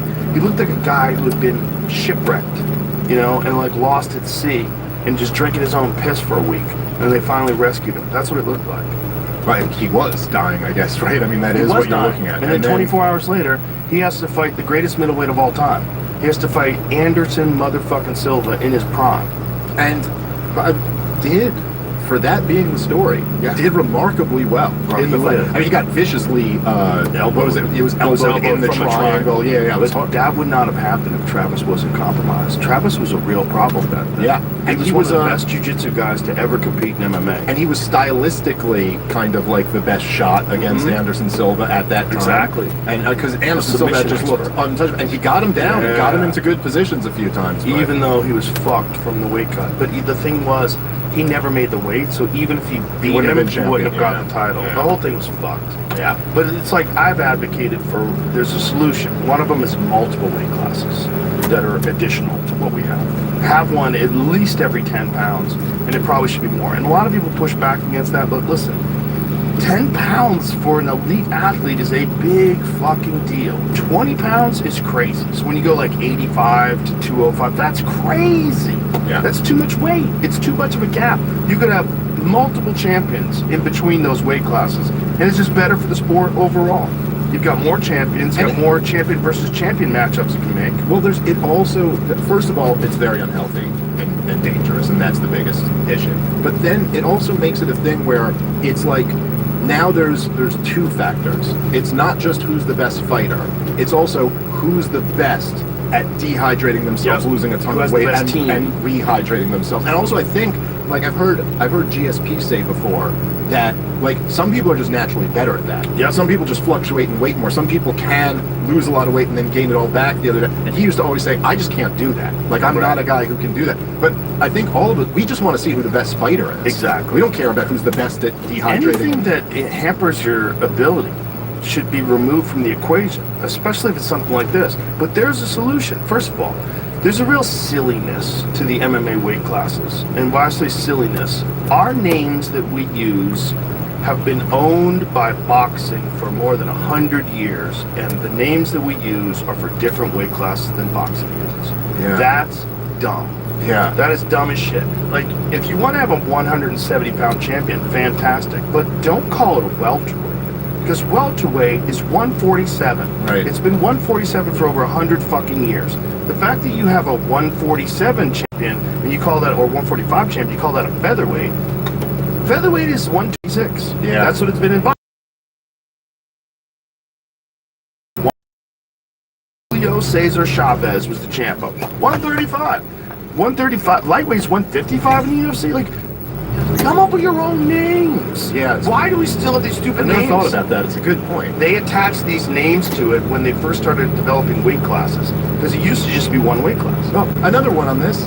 Why, and I think you've mentioned this before, why am I not getting the leg reach?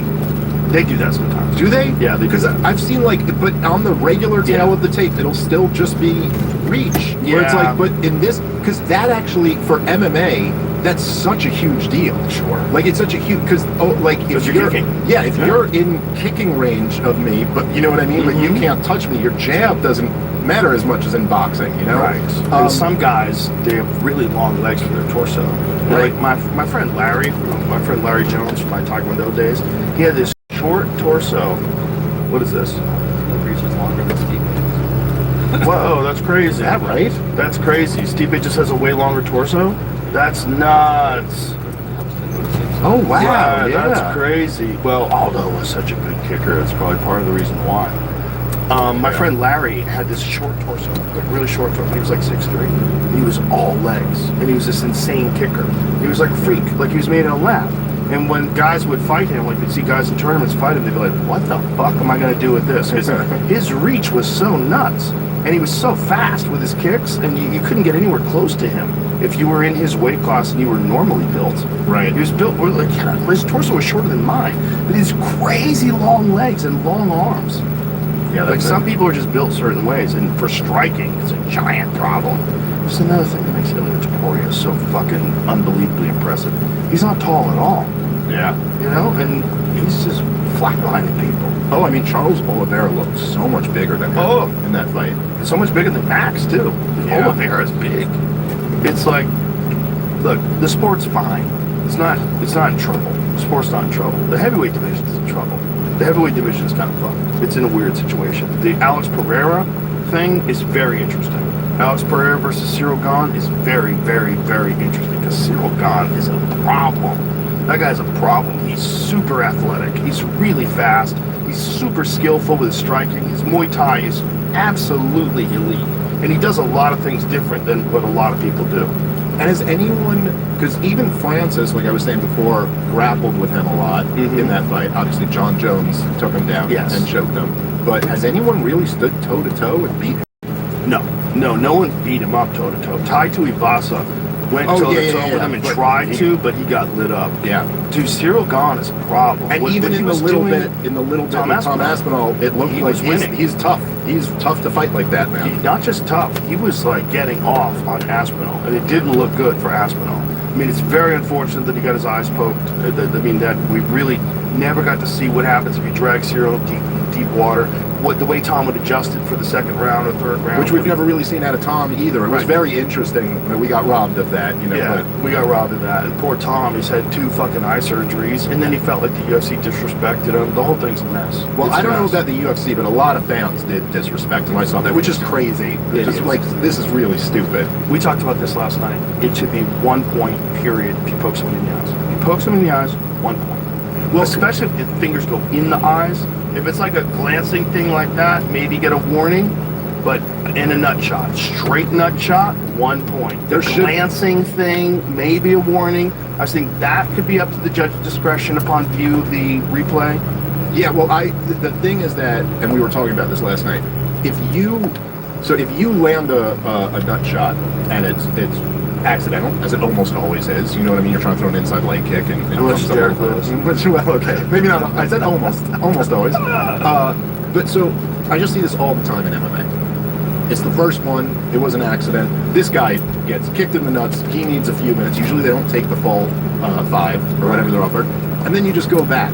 It's like, look, even if it was an accident, that's such an advantage to the guy who kicked him in the groin. Yeah, you hurt him. You hurt this guy, and now he's got to get back to it, and there's no... So, like, it does seem like there almost has to be some accounting for that, and I think it's still a very young sport. I think there is still too much referee discretion. Like, there's too much, like, there should be, like, an official rule for what we do in this situation. Especially not just, like, those kind of fouls. It's like, doesn't exist in basketball, right? Yeah. If somebody fouls somebody in basketball and everybody sees it, that's a foul. Yes. Right? And the crowd will go nuts, right? Usually. But it'd be like a real one, like throwing someone to the ground. I could show you examples. There are some fucking wild things that don't get called for whatever Don't you reason. think that's a little bit of the corrupt referees? Yeah. I'm not saying all of them, but that is one thing that's been 100% proven, is that referees do get paid off in order to influence gambling lines. Yeah, there was that one referee who confirmed that it was the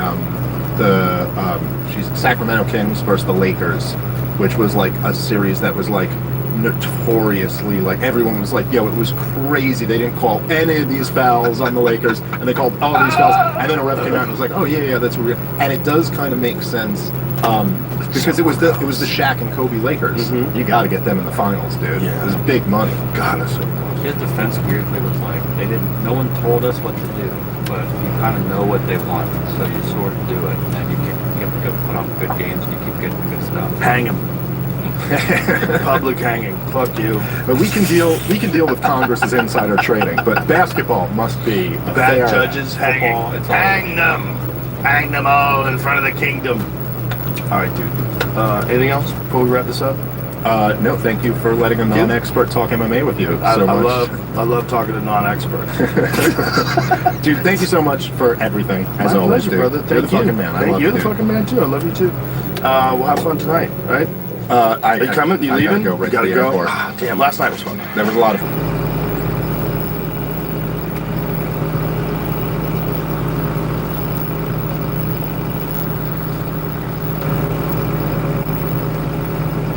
And was inside when they patched over to become the Hells Angels, planting the club's first flag in the Midwest. Your undercover intelligence helped build the federal RICO case that took down Mel Chancey and the Chicago Hells Angels leadership. Partners with Jay Dobbins, the agent who later infiltrated the Hells Angels in Arizona. Personally involved in more than 100 stash house sting operations across the country, had partners shot and killed, continued to work for 3 decades. Suspects plan to kill you on roughly half of your operations. One crew planned to poke holes in your stomach and to sink your body in a river. Got locked in a bar with a 6'9", 300-pound biker outlaw enforcer while you were wearing a wire. You fought your way out.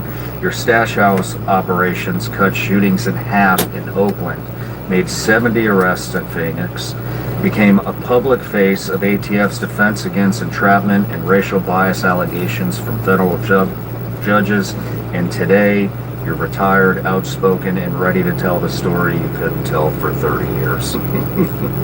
Wow. And I had to dub that down. Yeah. That's very nice. Sounds like a nice guy. Gotta go. Yeah, I don't know who that guy is, but you should have him on your show. But, well, I got something I want to give you. Okay. So,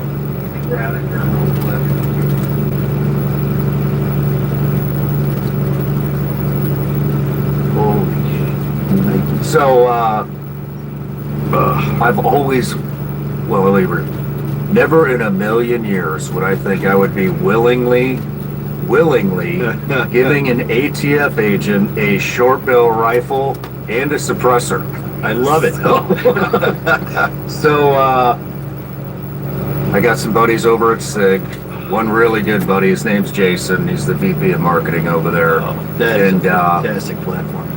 found out you were coming on, and surprised to me, You said it wants was to give an okay. ATF agent a short barrel rifle and a suppressor. So, Are you kidding me?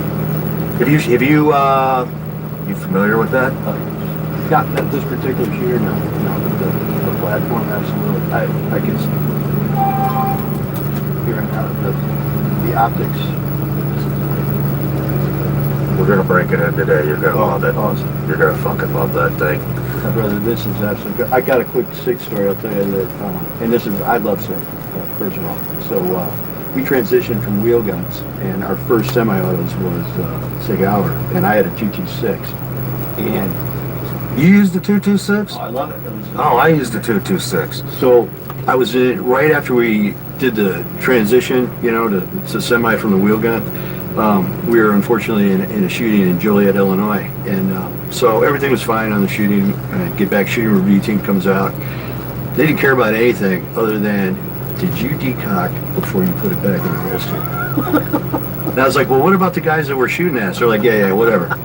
Did you decock before you put it in the holster? And I was like, you know what? I did. They just wanted to make sure that during that transitional period, we got that muscle memory for the decock. That it was hilarious. And that was the That's the that only was the only thing question. they really cared. They said everything else. I go, well, this happened. They're like, yeah, fine. However, did you decock before you holstered the gun up? And I was like, yes, I did. That sounds like a conversation that would be had in the SEAL teams as well. So, yeah, it was kind of funny. But no, I shot SIG my whole life, and it's a great pistol. Right on. I love it too. I'd love that one more though. No, brother, this is like this is Christmas right now for me, because we have a few AR platforms at our house, maybe not. But this is definitely what, if I had the Christmas list of every checkoff.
So please thank your friends at SIG, man. I greatly appreciate it. It's exciting. Right on. Right on. I got another person for you too. Gun Nice. bear is exciting. This is where it's at, though, Gummy brother. bears. And I thank you for that. You're welcome. If you don't mind, I don't have a long gun to give you. That's all right. However, I do have a couple of things. This is my wife's, all right? No guy gives another guy anything that's in a friggin' envelope, all right? So I told her, I can't do that. And she's like, no, you can't. All right, this is, you have a number program? This is our, it's a small group of individuals. They do stuff all over the country. other places. It's just it's a small group, but they're highly motivated individuals. To this day, still do some incredible stuff. And then this is a compass.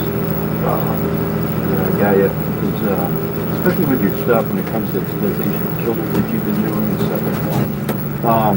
It's hard not to, mentally when you see that and you do that kind of work, and the people that are in that investigative, it takes a toll. When you see that, you get so freaking mad that you just want to put it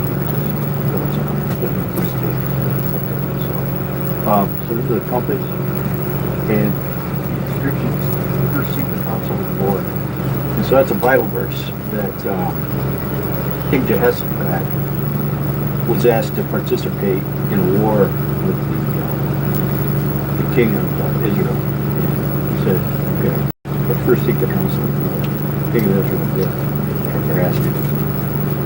So going back to it, everybody we look at, when you're fighting those demons and you're really not fighting those people, you got to stay in that zone. Seek the counsel of the Lord.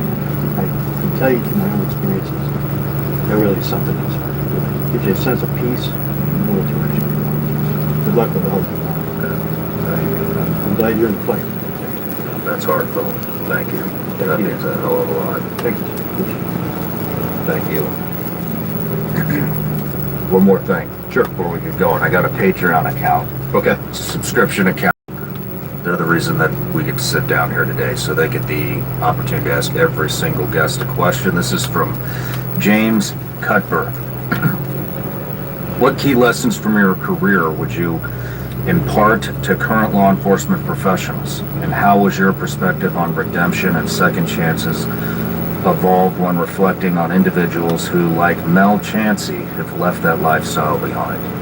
Well, I would say for law enforcement today, I think and I started in 1987, I think the level of professionalism that's out there today around the country, the guys that are first responders in law enforcement it's awesome. These guys, I've been involved in helping with training at different points in time, and these guys are all dedicated to duty. I think finding that balance of home life and your family and still going out and doing this stuff every day, I mean, that's paramount. I think that the redemption of Mel Chancey that's the reason I'm here. It's not about doing all this undercover or infiltrating whatever. That story's been told like a million times. But a guy that would actually go from living that life of violence and then making a change, finding the Lord and changing his life and doing it for all the right reasons, and what this guy's become now, it's amazing. And I'm proud to be his friend. It's a hell of a guy. Learned that yesterday. It's a piece of work. Wow. Wow. Yeah. But, well, thank you.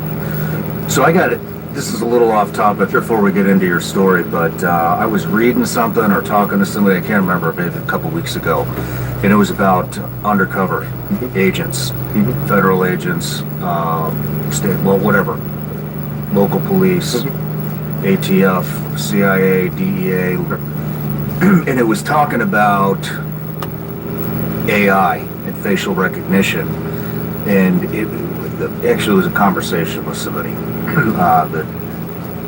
an old friend from my previous life, and they were talking about, I think what they were saying was that agency will not be traveling with pseudonames anymore, and I was like, what the fuck?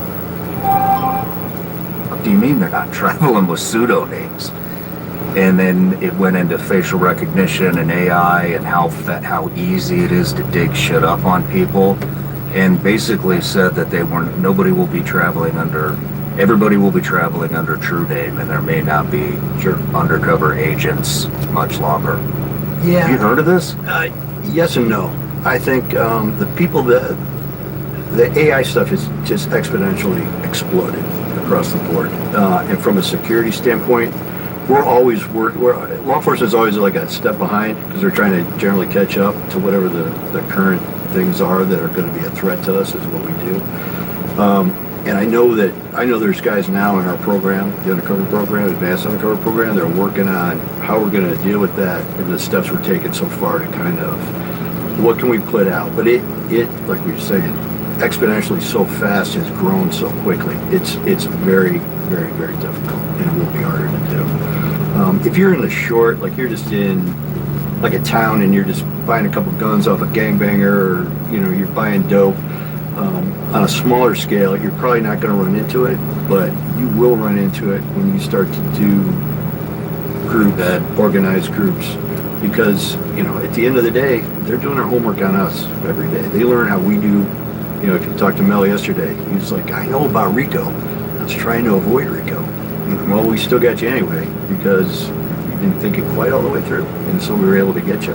However, there's always a learning curve on both ends. We've got some incredible adversaries in the criminal community that are looking to really put it on us. Yeah. We've got adversaries around the world that are looking to destroy us. They can't get us, can't invade us. We got two oceans and some land above and below, but the only way they can do us is to get us from inside. So you're seeing a rise of these violent groups, not only just street gangs and outlaw motorcycle gang stuff, but everything else that's out there that's trying to put us down.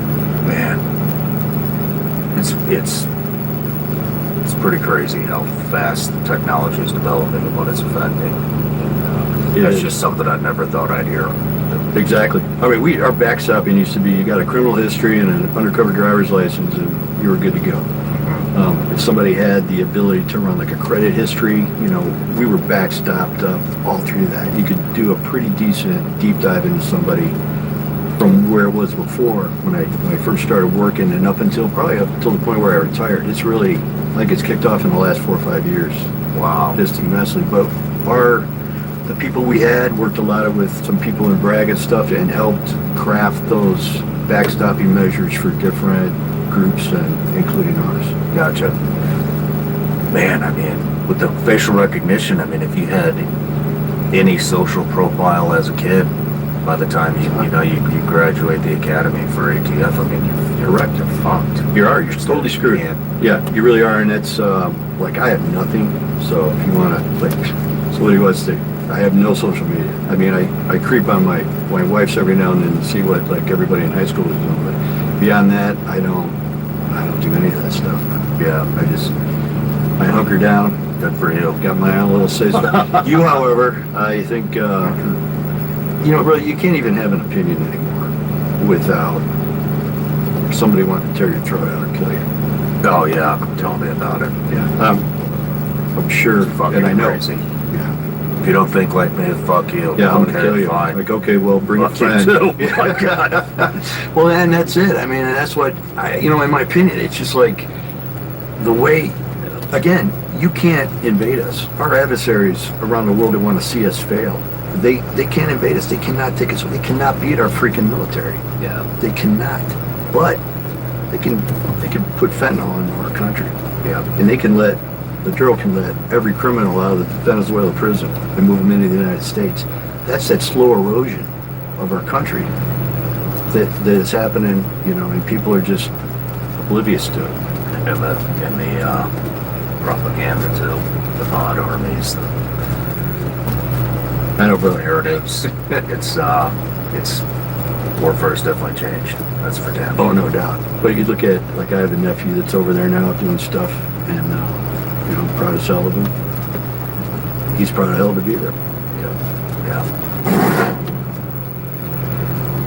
I didn't really think much about skincare before, but after enough long days, travel, and they clinically backed at your first wear milk. Nobody had any money where we were at, so we had just a nice little sense of community in the neighborhood that I grew up in was very good. We had the neighbors, the Bayos. I remember my dad, those guys had no money, and they would get together, smoke cigarettes, and drink coffee and figure out how, all right, you're working 3 jobs here, I'm working 2 jobs here, we only have 2 cars, your wife wants to go to nursing school, let's buy a car together, and then we'll rotate. That'll be the car that your wife takes to nursing school, and these guys would come up with this, just trying how to get ahead and live their life, and they were just, I remember I was probably 6 or 7 listening to their conversation, Mr. Bayo, and my dad just sitting down drinking a cup of coffee trying to figure it. 2, 4, 8, 5, 1, 5, 7, 6, 4. at some point. My dad was the biggest ass that I'd ever met in my life. From the time I was 17 to like 22. And then all of a sudden after I was 22, I was like, you know what, this guy's just, he knows a couple of things. He's lived a little bit of life. Yeah, but that's kind of how I grew up. That's really cool. What were you into? Played baseball. You athletic? Yeah. Played baseball. And just, I was on a couple traveling baseball teams, you know, all through high school. But I had jobs. I worked at a lumberyard, so I started working there, and I would do side jobs out of the lumberyard. My dad was a science teacher, but he made his money doing side jobs in construction. He was that guy. He could fix anything, do anything. So great skill set as far as that goes now. I can pretty much put additions on my house if I wanted to. You know, I don't do that anymore, but when I had to, I could. So that's kind of how I just kind of started. I was a night watchman at the local Payless pool, which meant when the manager left at 10 o'clock at night, all my friends came over with beer and dunes, and we swam and drank all night while I was watching to make sure nothing happened at the pool. So yeah, that was kind of where I grew up at. It was like Mel talks about too, when we were growing up, that whole area, kids were always fighting. Everybody was quick to go to hands, you know. I mean, but it was just the south side of Chicago, man. That's just how it was, the south suburbs. Did you guys know each other at all? I knew of him. You did by know being him. virtue of the Hells Angel president. But I had never met him, but I knew, in fact, it was funny, the local attorney, local prosecutor for Payless Heights, used to train at the same gym that Mel did, and Mel was friends. You know, they talked together. They weren't like going out for coffee friends, but they knew each other, and Mel let him ride. He rode a Harley, so Mel let him ride next to him one time, going from point A to point B or something like that. Well, that guy was best friends with my mom and dad. So when we were doing the Hells Angel case, like, he was talking to my mom about something, and my mom was like, I think he's doing something worse. And so he kind of, and I'm like, so right away, mom's OPSEC was freaking completely cut off at that point. You know, and we had to put her on probation for a while, what she said.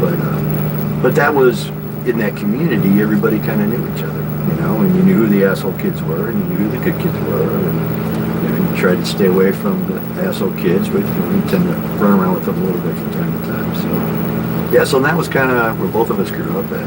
It was kind of the south suburbs of the 70s and 80s, 60s and 70s. Where do we go from here? I don't know. What would you like to get into? I went to college and didn't like it, but I got through it.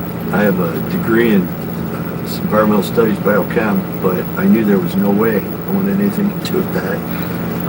So I quickly doubled up and got an associate's degree in criminal justice. And I think the first thought about doing law enforcement came from, I went to school, Manchester College in Indiana. And Indianapolis, Indiana has a boys' school down there for, you know, juvenile delinquents, as they used to call them. Kids that had done some serious crime and they were down there locked up. We've done an outside tour, and we were able to interview one kid. And on the way back, I was telling the professor, I go, you know what? Why don't I'm young enough. I go, how about you just put me in there as an inmate for 3 weeks, and I'll tell you what's really going on. You know, because it just seemed like the kid was too polished, that was talking about the institution and how things were. And of course, you talk to the supervisors and the social workers and things like that.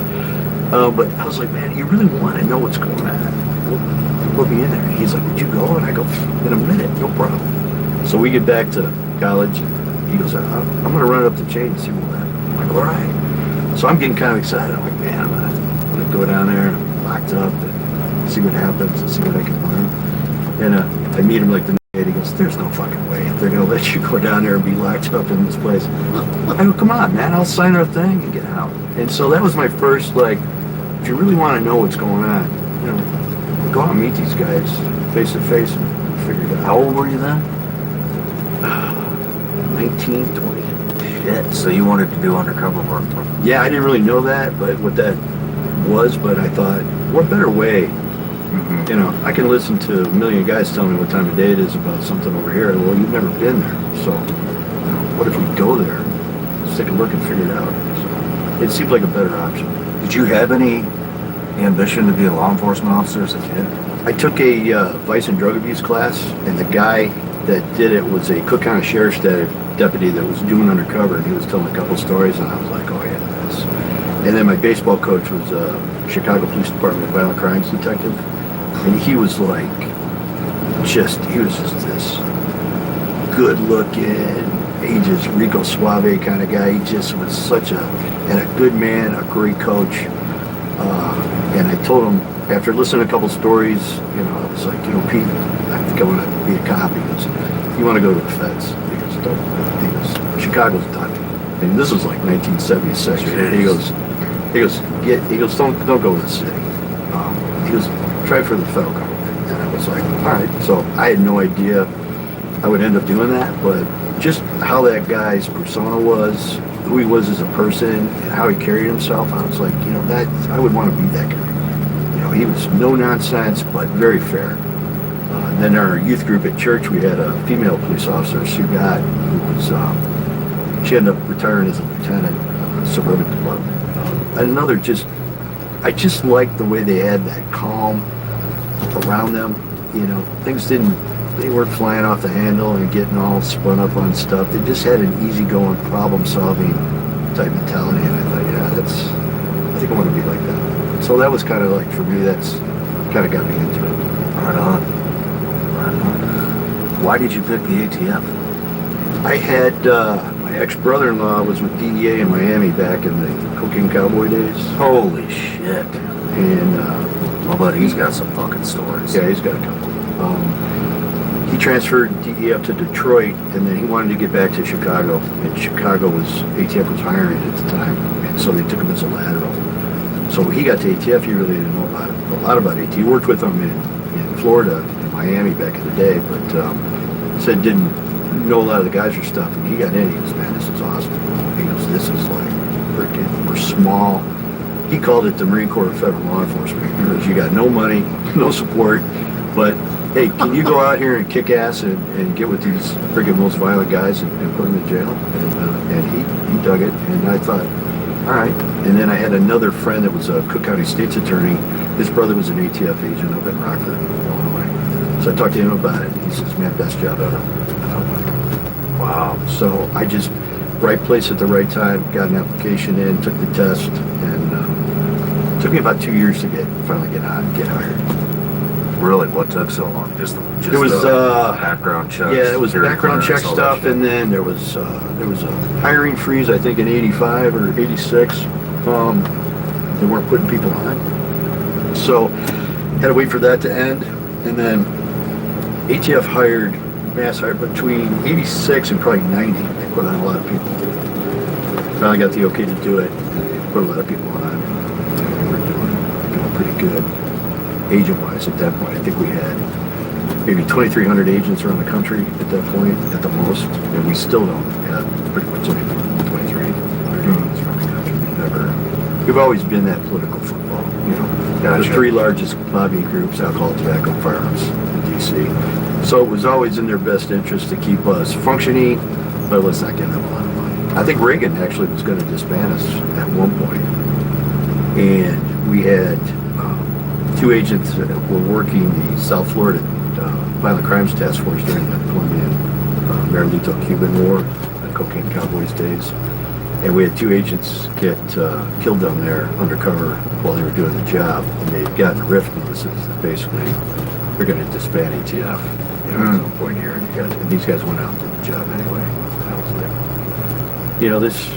I like how these guys are thinking. It's like it'd be an honor to be a part of that. People that you may not have a job in the next 6 months, year and a half, but go down there and do it anyway. It was part of the vice presidential task force that Reagan had. I think Bush was over Reagan. We had anybody units in there. Shot two separate undercover deals and killed. So it was that kind of started. People are like, well, what are these guys doing? They taking some farmer's shotgun from up in northern Michigan, and they're like, no, these guys are down there going face to face and toe to toe with some bad people. Yeah, so it kind of changed the mentality a little bit. At that point, they didn't disband us, and then we were kind of off to the races after that. Wow, so ATF's always been hated. Oh yeah, Yeah, we kind of, we're okay. So what is, could you just describe, what is the job of the ATF? Because all we hear is they're taking our short barrel rifles, they're taking suppressors, carbine pistols are illegal today, tomorrow they're legal, next week they're illegal again. What is the... All right, so ATF has two functions. There's a regulatory function, there's a regulatory side of the house, so the explosives, firearms licensings, FFL, explosive storage and sales of explosive, it's all kind of run through ATF, so they keep a lid on, not a lid on, but they can track explosives, that kind of, the FFLs that have a license, they do inspections to make sure they're current, following the protocol and stuff like that. And then you've got the enforcement side, and that's the side I worked on. And so that was, from the minute I started, it was always about violent crime. And so what you would have is, the legislature won't do its job completely and say this is legal or this is illegal. So they'll say, okay, short barrel rifle. Well, what constitutes a short barrel rifle? So ATF then has to make a decision using regional council and firearms technology branch guys to get together, and they're like, okay, does this fit what the intent of the legislature was? And then sometimes they're like, yes, so you can't have this. Sometimes it's no, so you can't have this. So it's that constant, rather than be specific about what's legal and isn't legal. These guys have led it up to, and we're not the only agency that doled that out to. DEA does that for some of the drug stuff. Environmental Protection Agency, they come up with their own policies and procedures, what people can do and can't do based on, what they've powers they've been given from Congress. So, in my opinion, ATF should be cut and dry. This is it, this isn't it. Everybody knows. Let's go ahead. But I think you could, the silencer stuff and machine guns and stuff like that, I think, if I'm not mistaken, it was 1936 where they enacted the first statute against that. And it wasn't that they made silencers and machine guns illegal. What they said was, okay, the government at that point still believed in the sovereignty of the states, so the state's right to regulate itself. So what they did was say, well, we're going to put a tax on it. You can have a machine gun, but you got to call us up, pay $250, whatever the tax was, the transfer tax, and let us know you have it. It's just like a bomb. Like you can build your own bomb if you like. You got to put a serial number on it, and you got to pay the tax. Well, no bad guy is going to do that, pay the tax, or put a serial number on a destructive device. And so that's where you come in. Now you have an unregistered NFA or unregistered machine gun or shotgun. So now ATF can take action against it. Gotcha. So how was it? How was the academy? When I went through, it was 8 weeks of basic criminal investigation school, and then it was 8 weeks of just stuff specific to ATF. So it's 16 weeks altogether. Now I still teach down there. I teach field ops, and now it's 26 weeks. Holy shit! So it's a pretty. They've really. I was telling you, a great friend of mine, Sergeant Lesnar from the Ranger Battalion. Now he runs our training down there and has for the last few years, and just a completely squared away kid. Well, I'm not kidding anymore. He's close to retirement, but I'm old, so everybody is still quasi in a job as a kid, but just a squared away guy. And we have, over the years, we have a couple SEALs that are ATF agents. We have a lot of Ranger Battalion guys, a lot of Marines, and it's a good group of. And then we have right out of college kids too, that kind of thing. So it's a good mix. The last class I taught at, most recently, they were really good, really squared away. It was fun to watch them kind of progress. And then I teach field ops, which is the last 2 weeks, where we have a whole city set up, role players, and so they work a case from beginning to end over that 2 week period of time. We do undercover, we deal with informants, we do search warrants, we have a robbery situation where you got to go in and extract the undercover or the CI. We've got hostage barricaded situation. So they run through all this stuff, and hopefully they've learned everything they've learned in all the blocks building up to that point. Then now's their time to execute. So it's fun. It's the most enjoyable part of the academy. Final FTX. Yeah, it's awesome. What did you want to do? Did you want to go undercover right off the bat? Yeah, I was lucky. I had some great mentors. When I started in '87, got through the academy. I was doing stuff, working undercover by mid '88. You were undercover within a year? Oh yeah, that was back in the day where here's your gun and badge, go catch somebody. Like, okay. You know, it was, like I said, it was kind of a whole different program. And my boss, the first day on the job, goes, I don't know what you know about undercover work, or ATF work, or federal law enforcement. He goes, my group works undercover. That's what we do. He goes, there's a Corvette over there, there's money in this box. You want to use a different gun, get a different gun, but go out there and start buying dope and guns and make some arrests. And I was like, right fucking on that. Holy shit. Like, I'm good to go. That's awesome.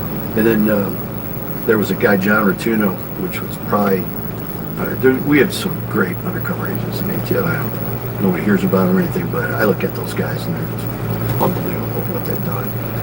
Had this guy, John Rotuno, the Vice Lord Street Gang was remanufacturing hand grenades.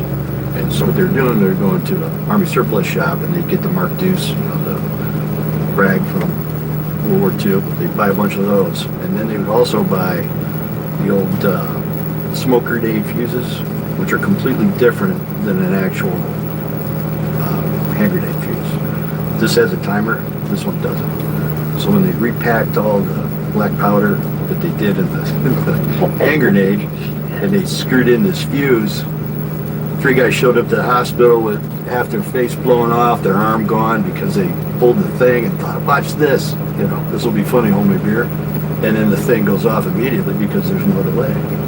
So they were like, so they had a couple of guys. So John Rotuno interviews one of these guys because obviously it's a destructive device and that would fall into basically the problem. So John interviews this kid and he was so pissed off because the gang hadn't come put any money, you know, helped his family out or anything. He's got no arms. So he goes, I'll tell you what's going on. And so John gets this kid to introduce him to it was the Undertakers. It was a faction of the Vice Lord Street Gang.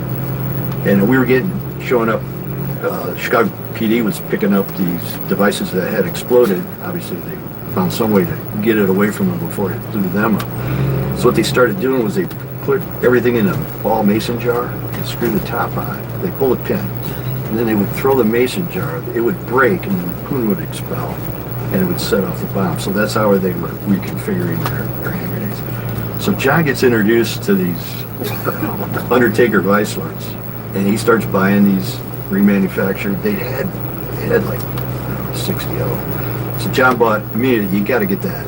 We got to get that off the street. You know. So John buys like all of it. Well, he kind of ingratiates himself to the club, so he ends up, or to the gang, he ends up doing, you know,